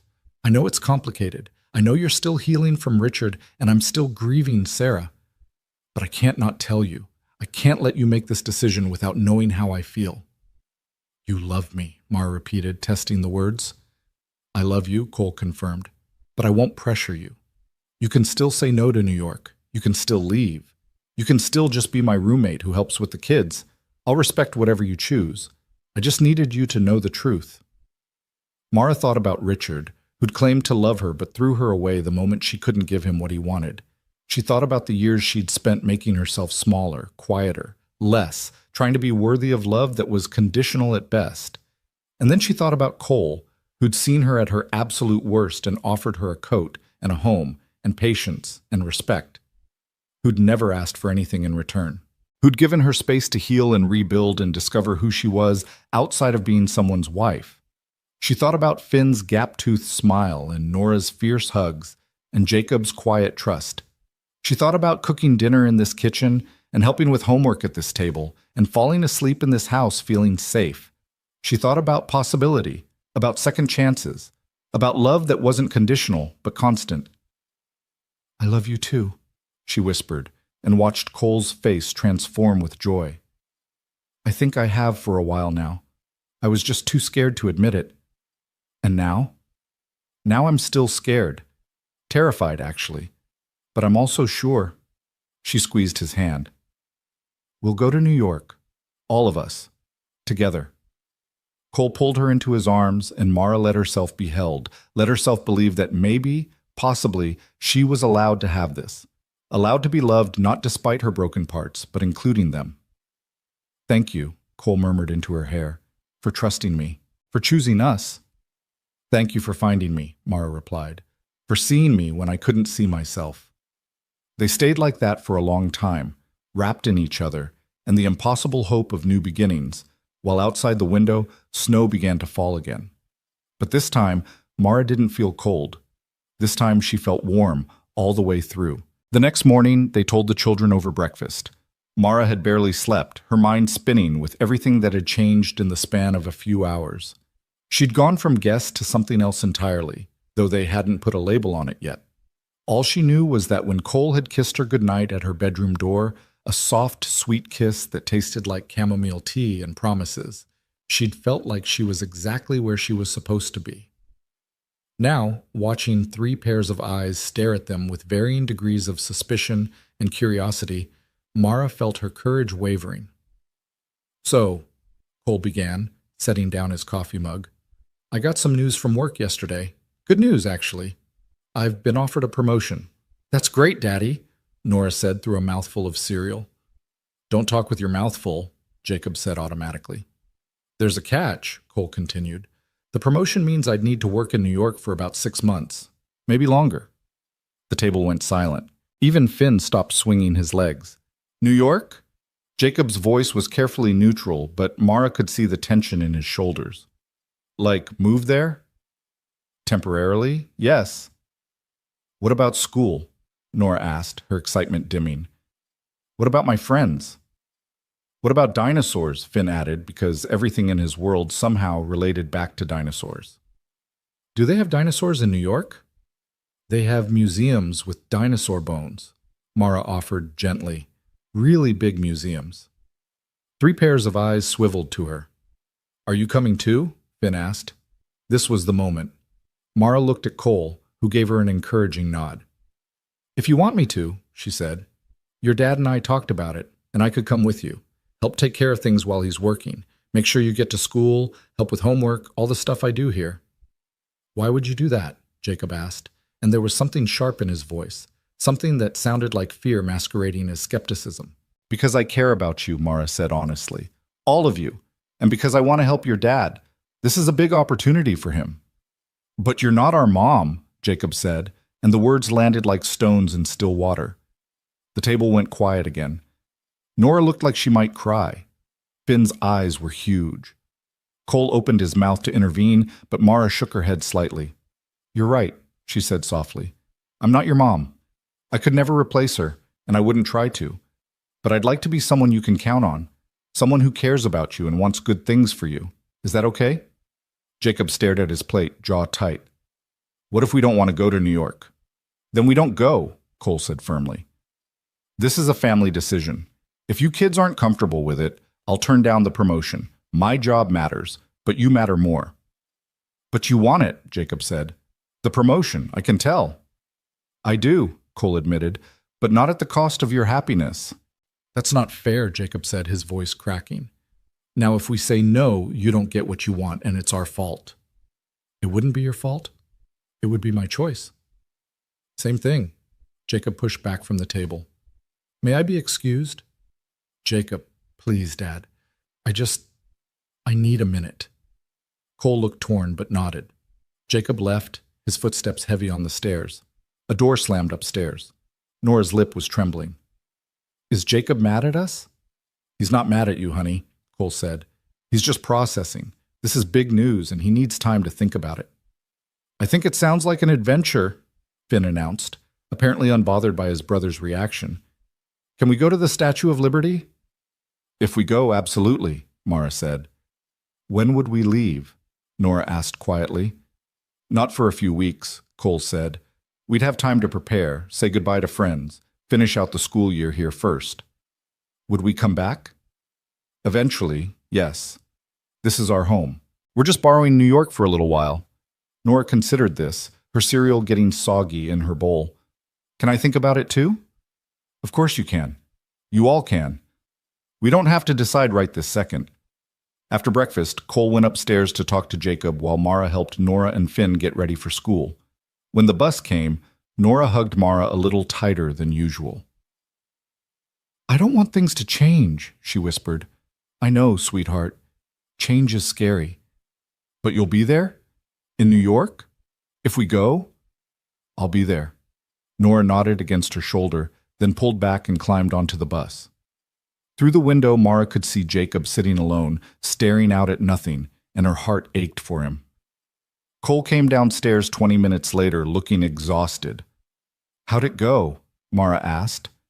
About as well as you'd expect. He's scared, angry, feeling like he doesn't have control over his life, which is fair because he doesn't. Cole slumped onto the couch.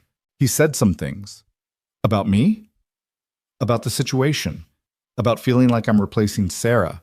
About worrying that if we go to New York, we'll never come back, that I'll decide we should stay there permanently. Cole rubbed his face. And yeah, some things about you. Nothing terrible, just he's protective. Of his mom's memory.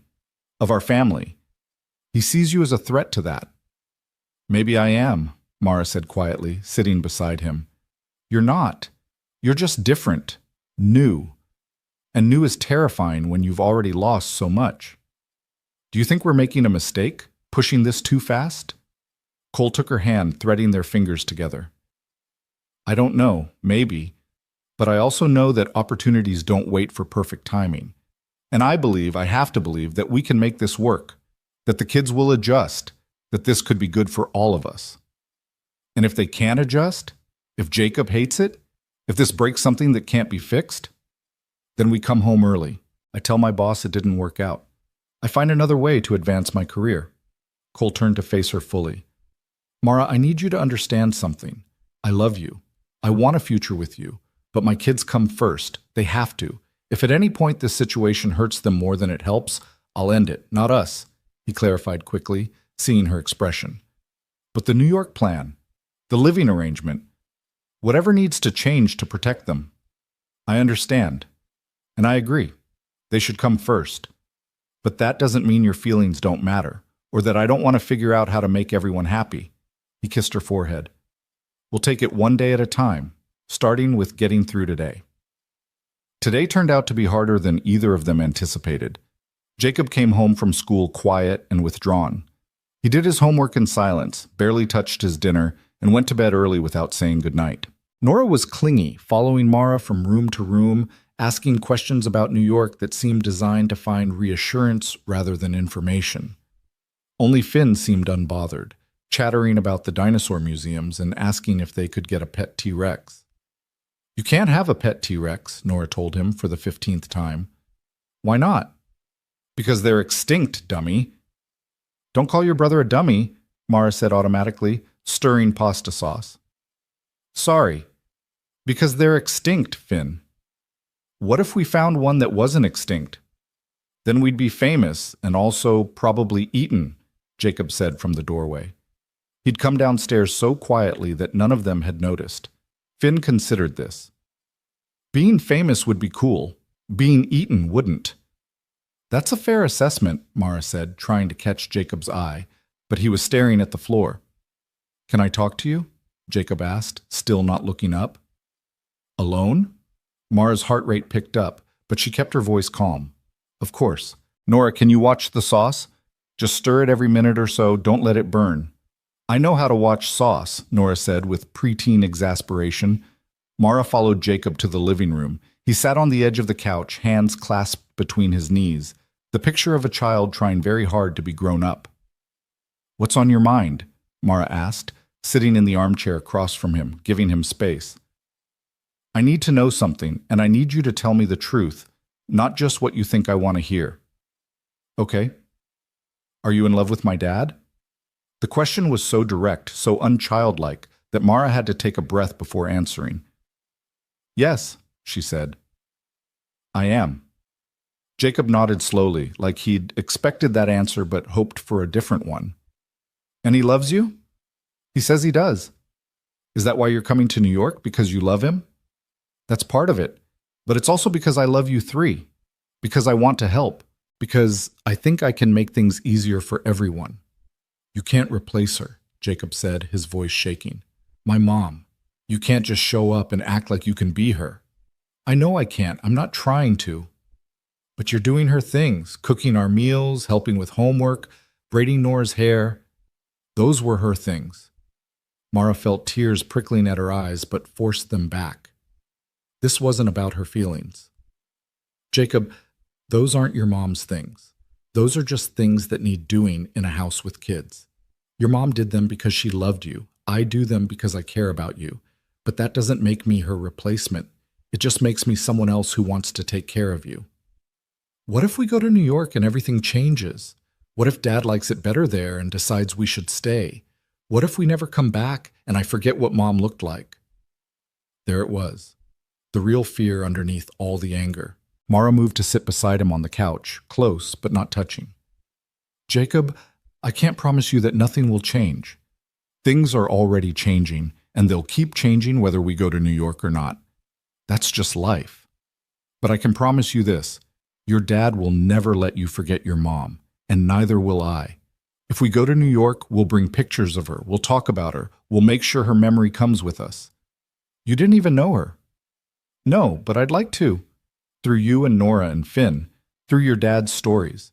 If you want to tell me about her, I want to listen. Jacob was quiet for a long moment.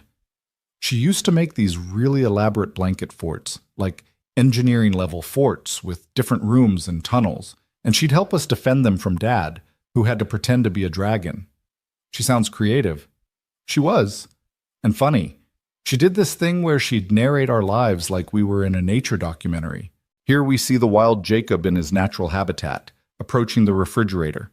His voice cracked on the imitation, somewhere between a laugh and a sob. That's a good memory, Mara said softly.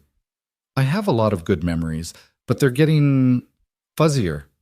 Like looking at them through a dirty window, and that scares me more than anything.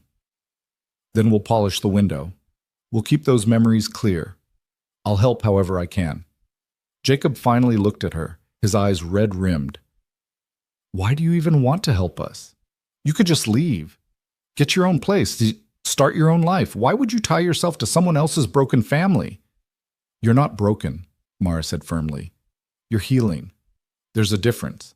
And I want to help because somewhere along the way, you stopped being someone else's family and started feeling like mine. We're not your family. Maybe not officially, not yet. But feelings don't wait for paperwork. Jacob wiped his eyes roughly. If we go to New York, and I hate it, will you promise we can come back? I can't promise that. It's not my decision. But I can promise I'll advocate for what's best for you. All of you. Even if that means cutting the trip short. And you won't try to make us call you Mom or anything weird like that? Never. You already have a mom. Her name was Sarah, and she loved you more than anything. Okay. Jacob took a shaky breath. Okay, I'm not saying I'm happy about this, but I'm saying I won't fight it. If Dad thinks we should go, I'll go. That's very mature of you. Yeah, well, somebody has to be mature around here. Finn still thinks dinosaurs can be pets. Mara smiled. To be fair, that would be pretty cool. Until it ate us. Until it ate us, she agreed. They sat together in companionable silence until Nora called from the kitchen that the sauce was starting to bubble funny, and she didn't know if that was normal.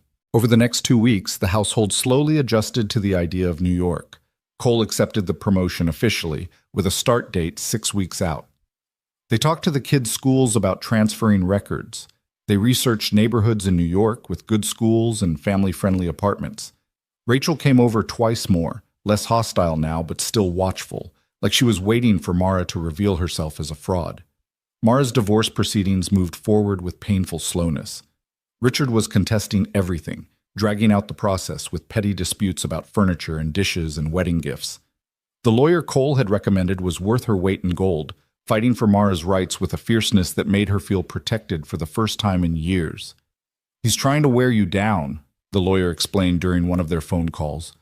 Make you so exhausted that you'll settle for less than you deserve. Don't let him.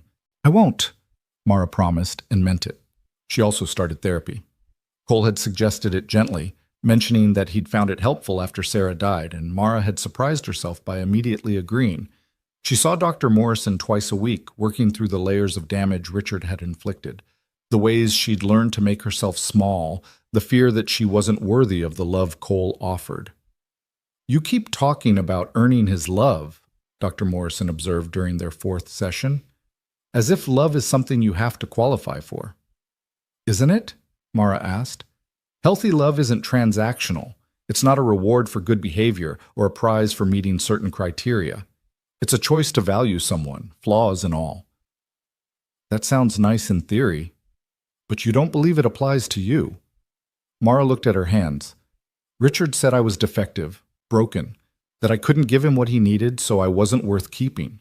How am I supposed to believe Cole won't feel the same way eventually?" "Has Cole given you any indication that his love is conditional?" "No, but Richard didn't either at first. He seemed like he loved me until he didn't." "So you're waiting for the other shoe to drop, for Cole to find your breaking point and leave. Isn't that what people do?" Dr. Morrison leaned forward. "Some people do, but not everyone. And the fact that Richard did doesn't mean Cole will. You're projecting one man's failures onto another man's character." "So what do I do?" "You practice trusting. You let yourself be vulnerable, even though it's terrifying. And when that voice in your head tells you you're not worthy, you challenge it with evidence to the contrary." It was hard work, harder than Mara had expected. But slowly, incrementally, she began to believe that maybe she was allowed to have this. That maybe Cole's love wasn't a trap or a trick, but simply what he said it was, real.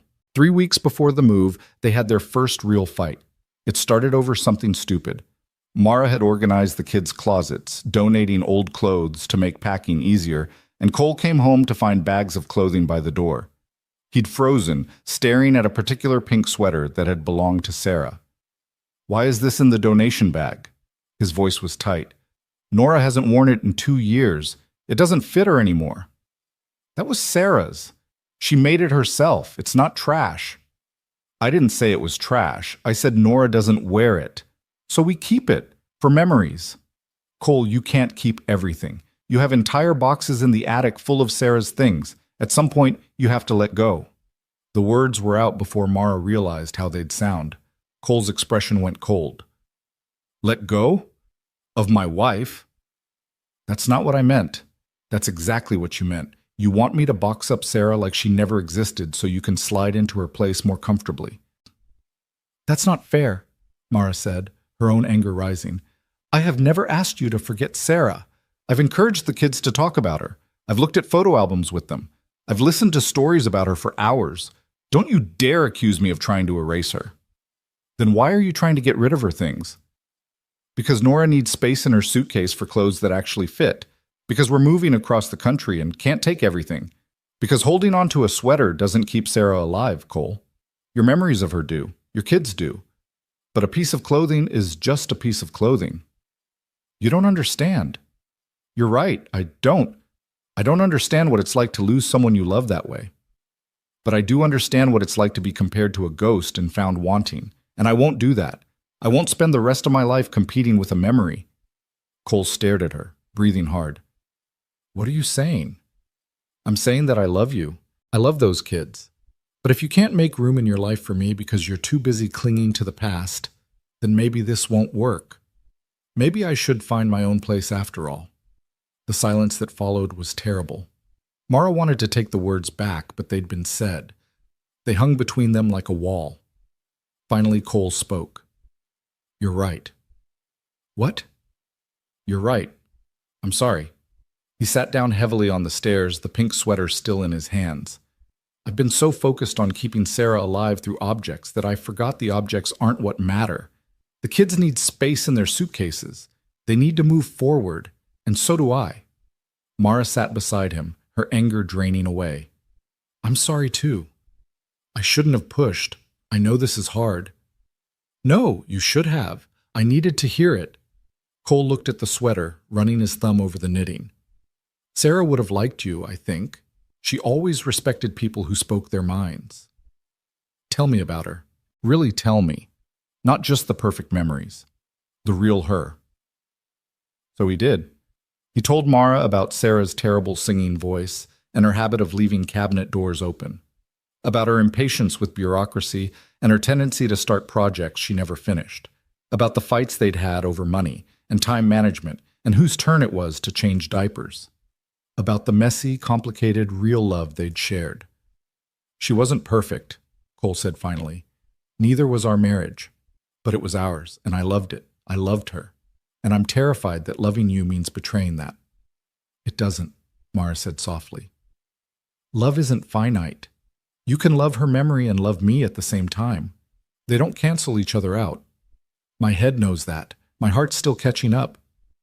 Then we'll give it time to catch up, together.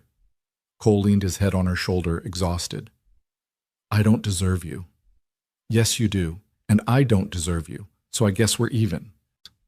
They sat there on the stairs until Finn came looking for them, wanting to show them a drawing he'd made of the whole family as dinosaurs. Mara was a purple triceratops with flowers on her horns. Cole was a T-Rex in a tie. The kids were various smaller dinosaurs, all holding hands. This is beautiful, buddy, Cole said, his voice thick. I made you for our new house in New York, Finn explained. So we remember we're a family even when things are different. Out of the mouths of babes, Mara thought, meeting Cole's eyes over Finn's head. They shared a look of understanding, of forgiveness, of commitment to keep trying. The remaining weeks flew by in a blur of packing and planning and paperwork. Mara's divorce was still ongoing, but the lawyer had secured temporary spousal support that made her feel less dependent on Cole's generosity. She had her own money now, small as it was. Her own income from the substitute teaching work. Her own sense of agency. The night before they left for New York, they had a goodbye dinner with Rachel. She'd softened considerably over the weeks, especially after seeing how Mara handled the kids during a particularly difficult day when Nora had a meltdown about leaving her best friend. I was wrong about you, Rachel said quietly while Cole was putting the kids to bed. I thought you were using my brother. I'm sorry. You were protecting your family. I respect that. You are family now, I think, whether I like it or not. Rachel smiled to show she was joking. Take care of them, please. I will, I promise. And take care of yourself, too. Don't get so lost in being what they need that you forget who you are. It was good advice. Mara held on to it as they loaded into the car the next morning. 3 kids and 2 adults and more luggage than seemed possible, heading toward the airport and the adventure beyond. On the plane, Finn fell asleep on Mara's shoulder. Nora held her hand during takeoff, nervous about flying. Jacob sat by the window watching Minneapolis disappear beneath them, looking both sad and excited. Cole reached across the aisle and took Mara's free hand. Ready? He asked. Mara looked at the children, at this man who'd given her a second chance at life, at the impossible family she'd somehow acquired. Ready, she said. And she was. New York hit them like a wave. The noise, the crowds, the relentless energy of a city that never stopped moving. Their apartment in Brooklyn was smaller than the house in Minneapolis, the walls thinner, the neighbors closer. For the first week, none of them slept well. Sirens woke Finn at night. Nora complained that everything smelled weird. Jacob retreated into sullen silence, headphones permanently attached to his ears. Cole left for the office at 6 each morning and rarely returned before 8 at night. The new position demanded everything from him, his time, his energy, his focus. He came home exhausted, barely able to stay awake through dinner, falling asleep on the couch with his tie still on.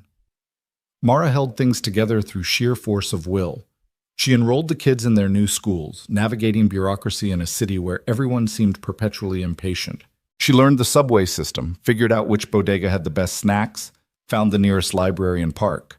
She cooked meals in a kitchen half the size of the one she'd grown used to, helped with homework at a table that barely fit all of them, and tried to make this unfamiliar place feel like home.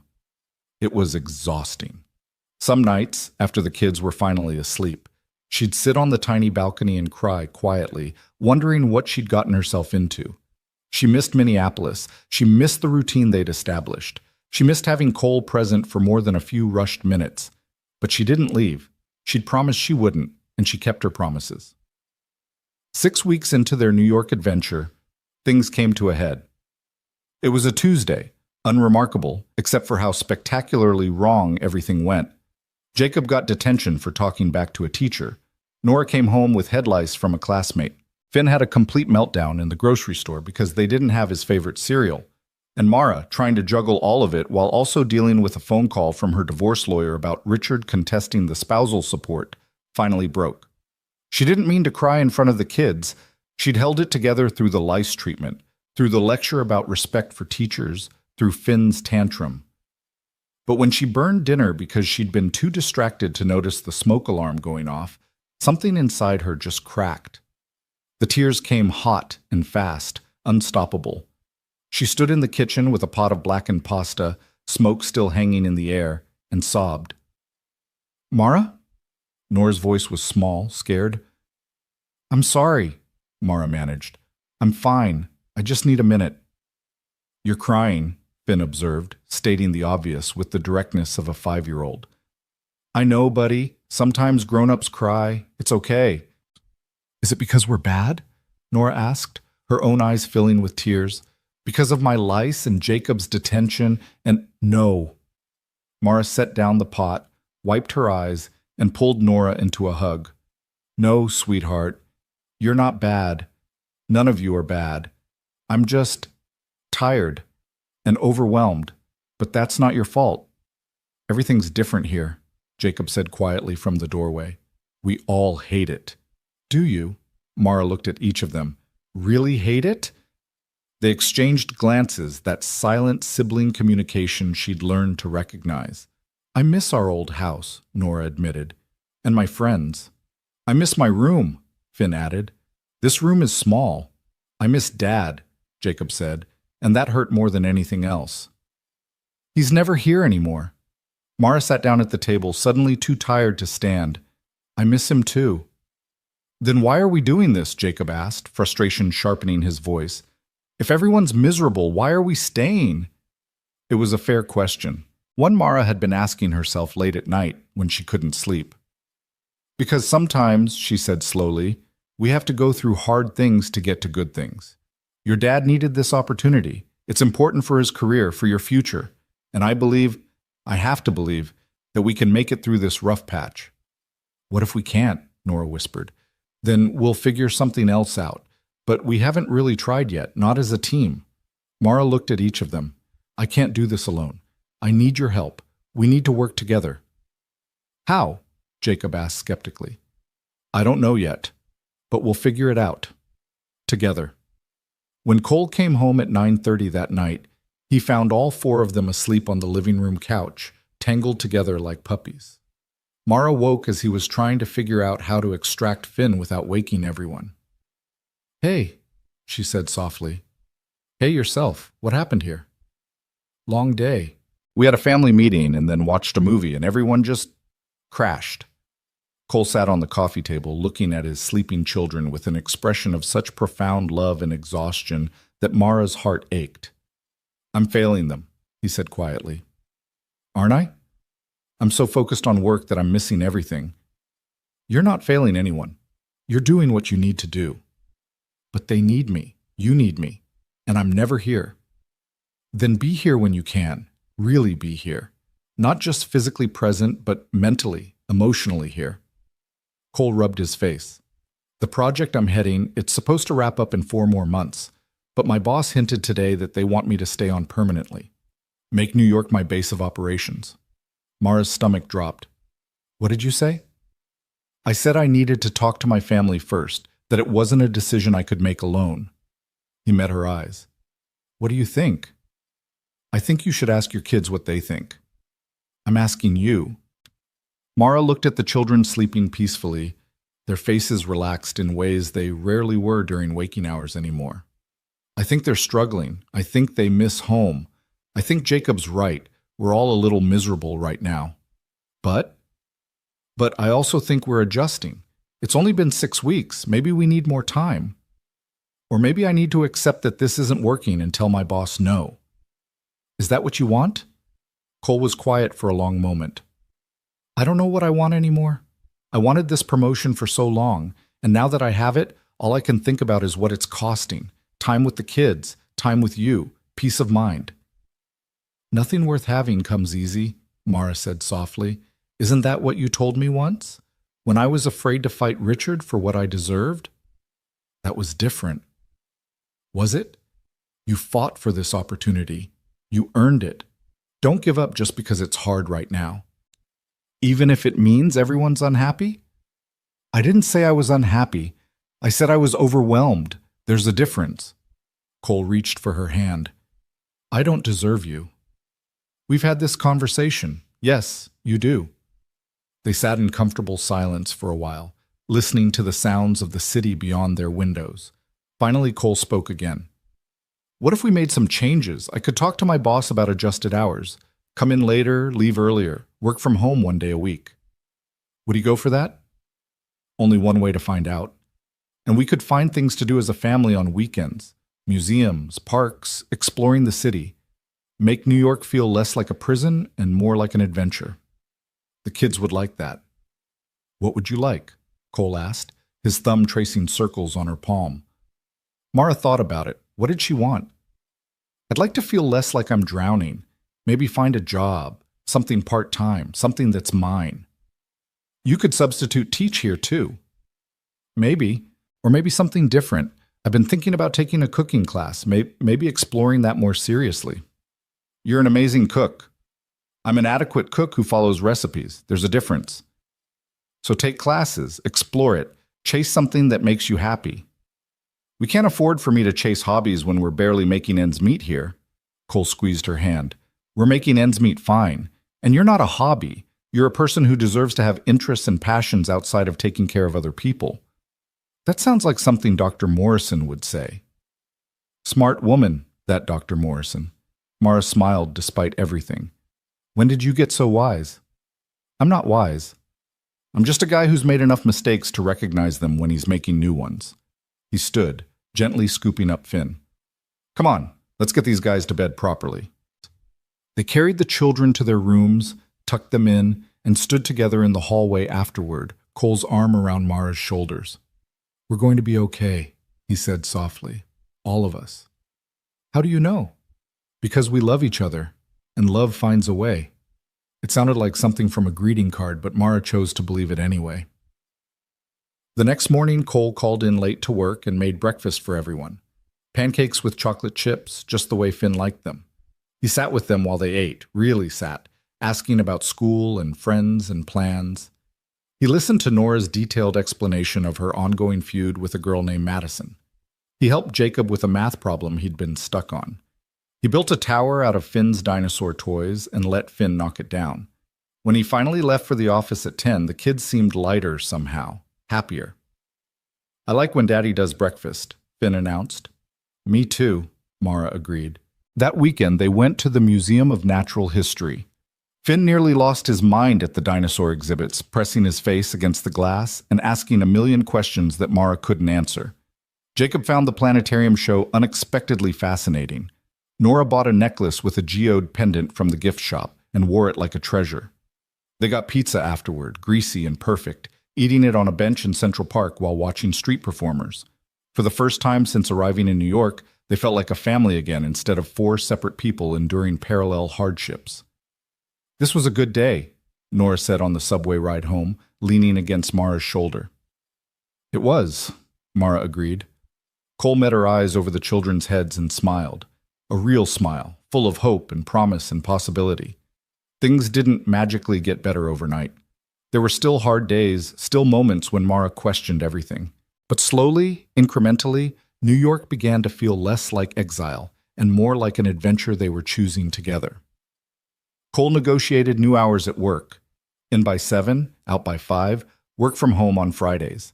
It meant earlier mornings but present evenings, dinner as a family, homework help, bedtime stories.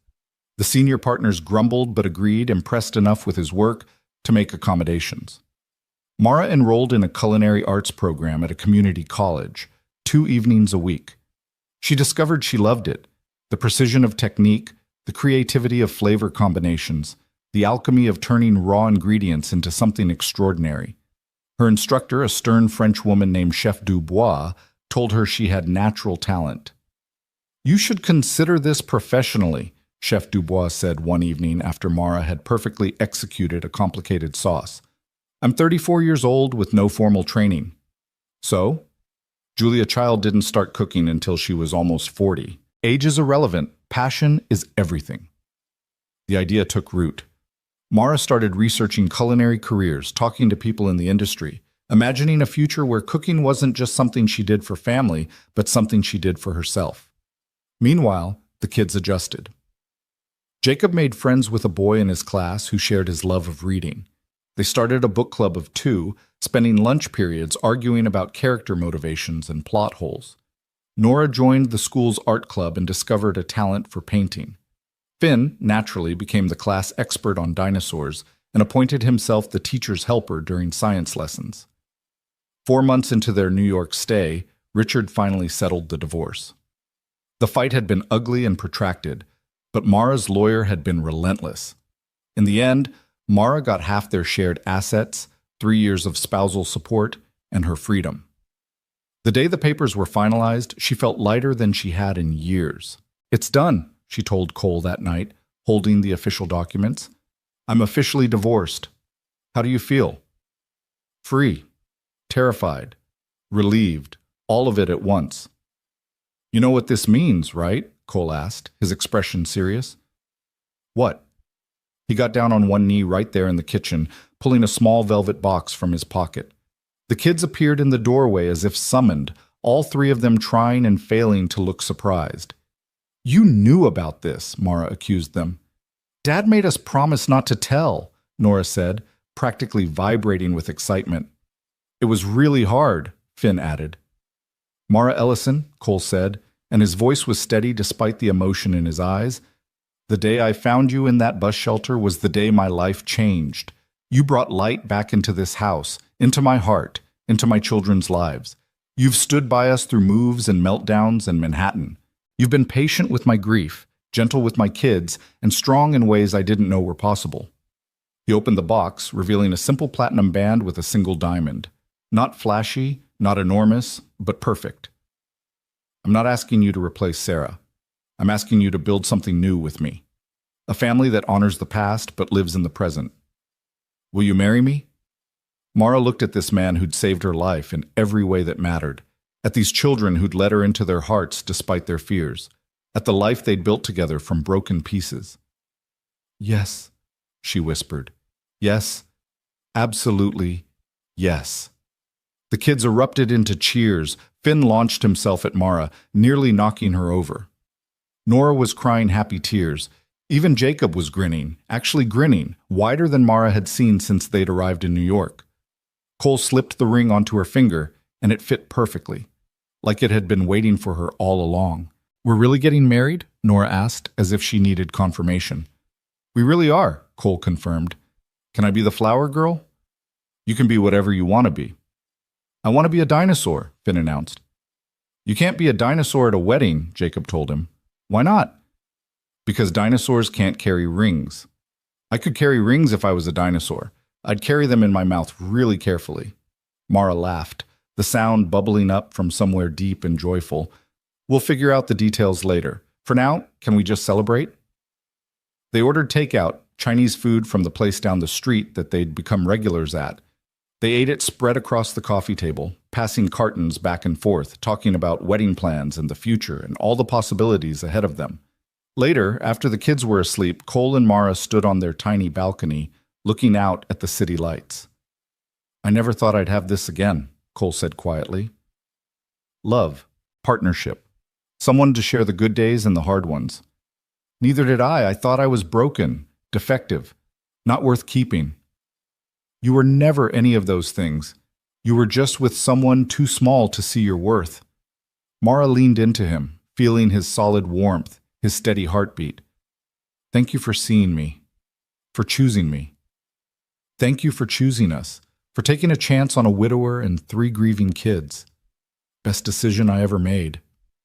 They stood there in the cold November air, wrapped in each other and the impossible beauty of second chances, while below them the city pulsed with life and light and endless possibility.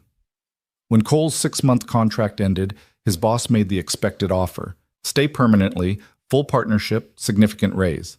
Cole asked for a week to decide and took the question home to his family. They sat around the dinner table, all five of them, discussing it like the democracy they'd become. I like New York now, Nora said. I didn't at first, but I have friends here, and my art teacher says I could apply to special programs. The museums are really good, Finn added, and we're close to the beach. Beaches are cool, even though they don't have dinosaurs. Jacob was quiet, thinking. Finally, he spoke. I miss Minneapolis, but I like it here too. I like our school. I like my friends. I like that we're close to so many bookstores. He paused. But mostly, I like that we're all together. I don't really care where we live as long as we're a family. Mara's eyes filled with tears. This boy who'd been so resistant, so protective of his mother's memory, had become one of her biggest champions. What about you? Cole asked her. I'm enrolled in culinary school here. I've made connections, started to build something, but I could do that anywhere if I needed to. She looked at each of them. I'm happy wherever you all are. That's a cop-out answer, Jacob said, but he was smiling. What do you really want? Mara thought about it honestly. I want you kids to have opportunities. I want Cole to thrive in his career. I want us to be challenged and growing. I think New York offers us that in ways Minneapolis maybe didn't. So we're staying? Nora asked. If that's what we all decide, Cole said. This is a family choice. They voted. 4 yes votes, 1 abstention from Finn, who said he'd be happy anywhere as long as he could keep his dinosaur collection. Cole accepted the permanent position. They signed a lease on a slightly bigger apartment in the same neighborhood. They started planning a wedding for the following spring. Mara graduated from her culinary program at the top of her class. Chef Dubois offered her an apprenticeship at her restaurant, unpaid but invaluable experience. Mara accepted, working dinner shifts 3 nights a week while Cole managed the kids' bedtime routine. It wasn't easy. Nothing about blending their lives together was easy. There were still hard days, still arguments about discipline and money and whose turn it was to do laundry. There were still moments when Jacob retreated into grief for the mother he'd lost. Still times when Nora's preteen emotions overwhelmed everyone. Still instances when Finn's energy exhausted them all. But there was also laughter, joy, love that grew deeper and stronger with every challenge they faced together. The wedding happened on a perfect April afternoon in a botanical garden in Brooklyn.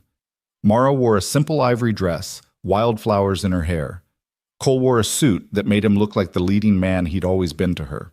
Jacob and Finn were ring bearers, coordinating their delivery with the seriousness of a military operation. Nora was the flower girl, scattering petals with artistic flair. Rachel cried through the whole ceremony. Mara's father flew in from Arizona, meeting his new grandchildren for the first time, and looking overwhelmed by the loud, chaotic love of this family his daughter had found. During the vows, Cole surprised everyone by adding something unscripted. Sarah, he said, looking up at the sky, I will love you until the day I die. You gave me 3 beautiful children and 10 wonderful years. But I know, I have to believe, that you'd want me to live fully, to love again, to give our kids a complete family. Mara has brought us back to life. I hope you approve. I think you would have liked her. There wasn't a dry eye in the garden. When it was Mara's turn, she looked at the children. Jacob, Nora, Finn, I'm not replacing your mother. No one could. But I promise to honor her memory, to love you with everything I have, and to be someone you can always count on. You 3 saved my life just as much as your father did. Thank you for letting me be part of your family. The officiant barely got through the pronouncement before Finn shouted, Now you can kiss! Everyone laughed. Cole kissed Mara thoroughly while the children cheered and the guests applauded and the spring sun blessed them all with golden light. The reception was small but joyful. They danced, all 5 of them together, to songs that ranged from classical to ridiculous. They ate cake, 3 tiers that Mara had helped bake with Chef Dubois' supervision. They celebrated not just a marriage but a family choosing each other, broken pieces forming something new and whole and beautiful. During the father-daughter dance, Cole danced with both Nora and Mara, switching off every minute, making both of them feel precious and cherished. When it was over, Jacob asked Mara to dance. I never thought I'd be okay with this, he admitted, as they swayed to a slow song. With Dad remarrying, with someone new in Mom's place. I'm not in your mom's place, Mara said gently. I'm in my own place. There's room for both of us in your heart. I know that now, and I'm glad. I'm glad Dad found you. I'm glad we found you. He paused. Can I ask you something? Anything. Would it be okay if sometimes I called you Mom? Not all the time, but sometimes? Mara's vision blurred with tears. Jacob, I would be honored, more than you could possibly know. Okay, good. He cleared his throat, uncomfortable with emotion. Also, Finn really does want to know if he can get a pet dinosaur. He asked me to ask you because he thinks you're more likely to say yes, son. Mara laughed through her tears. No dinosaurs, but maybe we could talk about a dog. Really? Really, every family needs a dog. Jacob's face lit up. That would be amazing. Thanks, Mom. The word hung in the air between them, precious and profound. Mara hugged him tight, this boy who'd been so angry and resistant, who'd become one of her greatest joys. Years passed in the way years do when you're living them fully.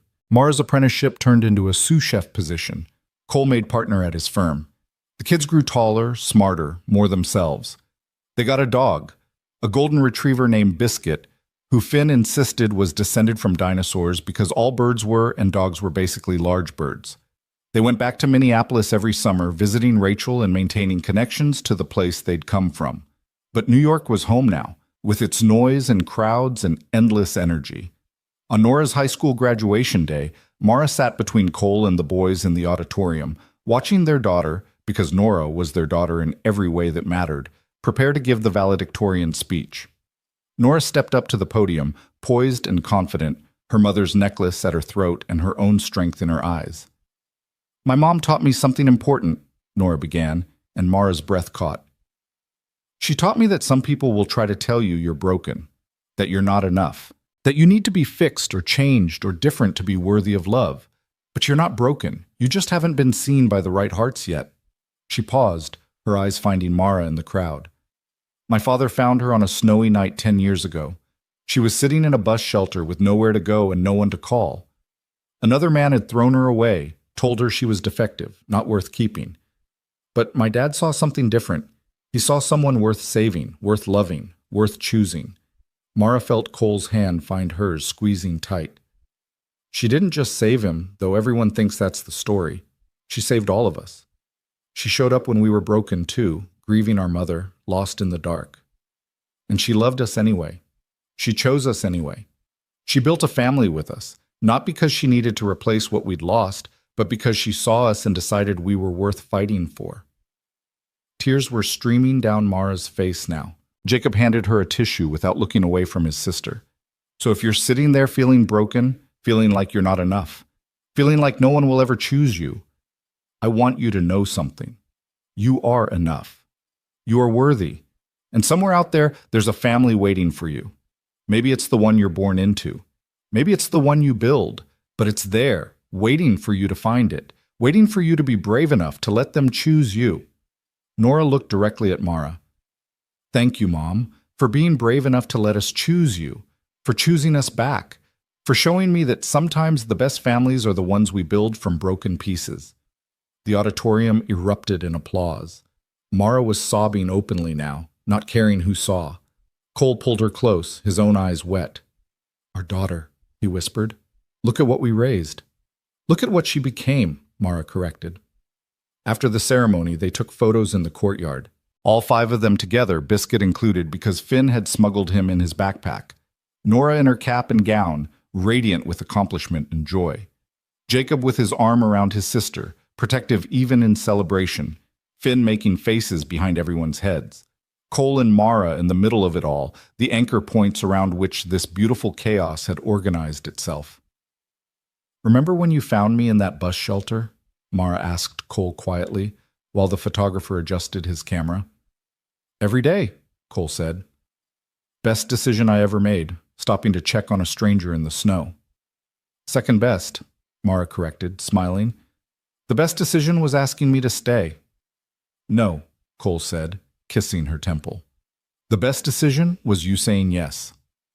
They went to dinner afterward, a noisy Italian place where the waiters knew them by name and always brought extra bread for Finn. They celebrated Nora's achievement, toasted her future, embarrassed her with stories from her childhood that she pretended to hate but secretly loved. Walking home afterward through the Brooklyn streets, Nora fell into step beside Mara. "Did you mean it?" she asked quietly. "What you said about me being your daughter?" "Every word," Mara said without hesitation. "You're my daughter in every way that matters." "Good, because you're my mom. I know I had another mom, and I'll always love her, but you're my mom too. Is that okay?" "More than okay. It's everything." Nora hugged her tight right there on the sidewalk while the city moved around them, millions of people with millions of stories, and theirs just one among many. But it was theirs, hard-won and precious and real. That night, after everyone was asleep, Mara stood on their balcony looking out at the city lights. She thought about the woman she'd been 10 years ago, freezing in a bus shelter, convinced her life was over. She thought about Richard's cruelty, the divorce papers, the snow that had seemed determined to bury her. She thought about how close she'd come to giving up, to just letting the cold take her. And then she thought about what came after. The warm coat, the hot chocolate, the children who'd accepted her without question, the man who'd loved her without conditions, the family they'd built from broken pieces. Cole joined her on the balcony, sliding his arms around her waist from behind. "What are you thinking about?" he asked. "How different things are now. How grateful I am." "For what?" "For you, for the kids, for second chances." She turned in his arms to face him. "For that snowy night, when you stopped to help a stranger." "You were never a stranger," Cole said. "You were always meant to be ours. We just had to find you first." Mara thought about that bus shelter one more time, the cold and the dark and the despair. She thought about how one moment, one choice, one act of kindness had changed the trajectory of her entire life. She thought about Richard, who'd called her defective and thrown her away, and she felt nothing but pity for him. He'd had something precious and hadn't recognized it. His loss. Her gain. "I love you," she told Cole. "I love our life. I love our family. I love everything we've built together." "I love you too," Cole said, kissing her softly. "Thank you for staying, for fighting, for being brave enough to believe you deserved better. Thank you for showing me I did." They stood together on their balcony high above Brooklyn, two people who'd found each other in the worst of circumstances and built something beautiful in spite of it. Below them, the city hummed with life and possibility. Around them, their children slept safe and loved. Within them, gratitude and hope, and the kind of love that survives anything. Mara Ellison had been thrown away like trash, told she was broken beyond repair, left to freeze in a December snowstorm. But she hadn't frozen. She'd survived. And in surviving, she'd discovered something her ex-husband would never understand. She'd never been broken at all.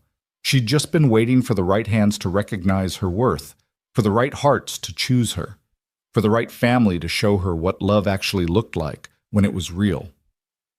And now, standing in Cole's arms with her children sleeping nearby, and her whole life stretched out ahead of her, Mara finally understood the truth. She hadn't been rescued that snowy night. She'd been recognized, valued, chosen, loved.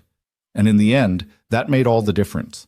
The story that had begun in a bus shelter in the snow ended here, in a Brooklyn apartment filled with light and laughter and the beautiful chaos of family. It ended not with rescue, but with recognition. Not with being saved, but with being seen. Most importantly, it ended with Mara Ellison finally, completely, home.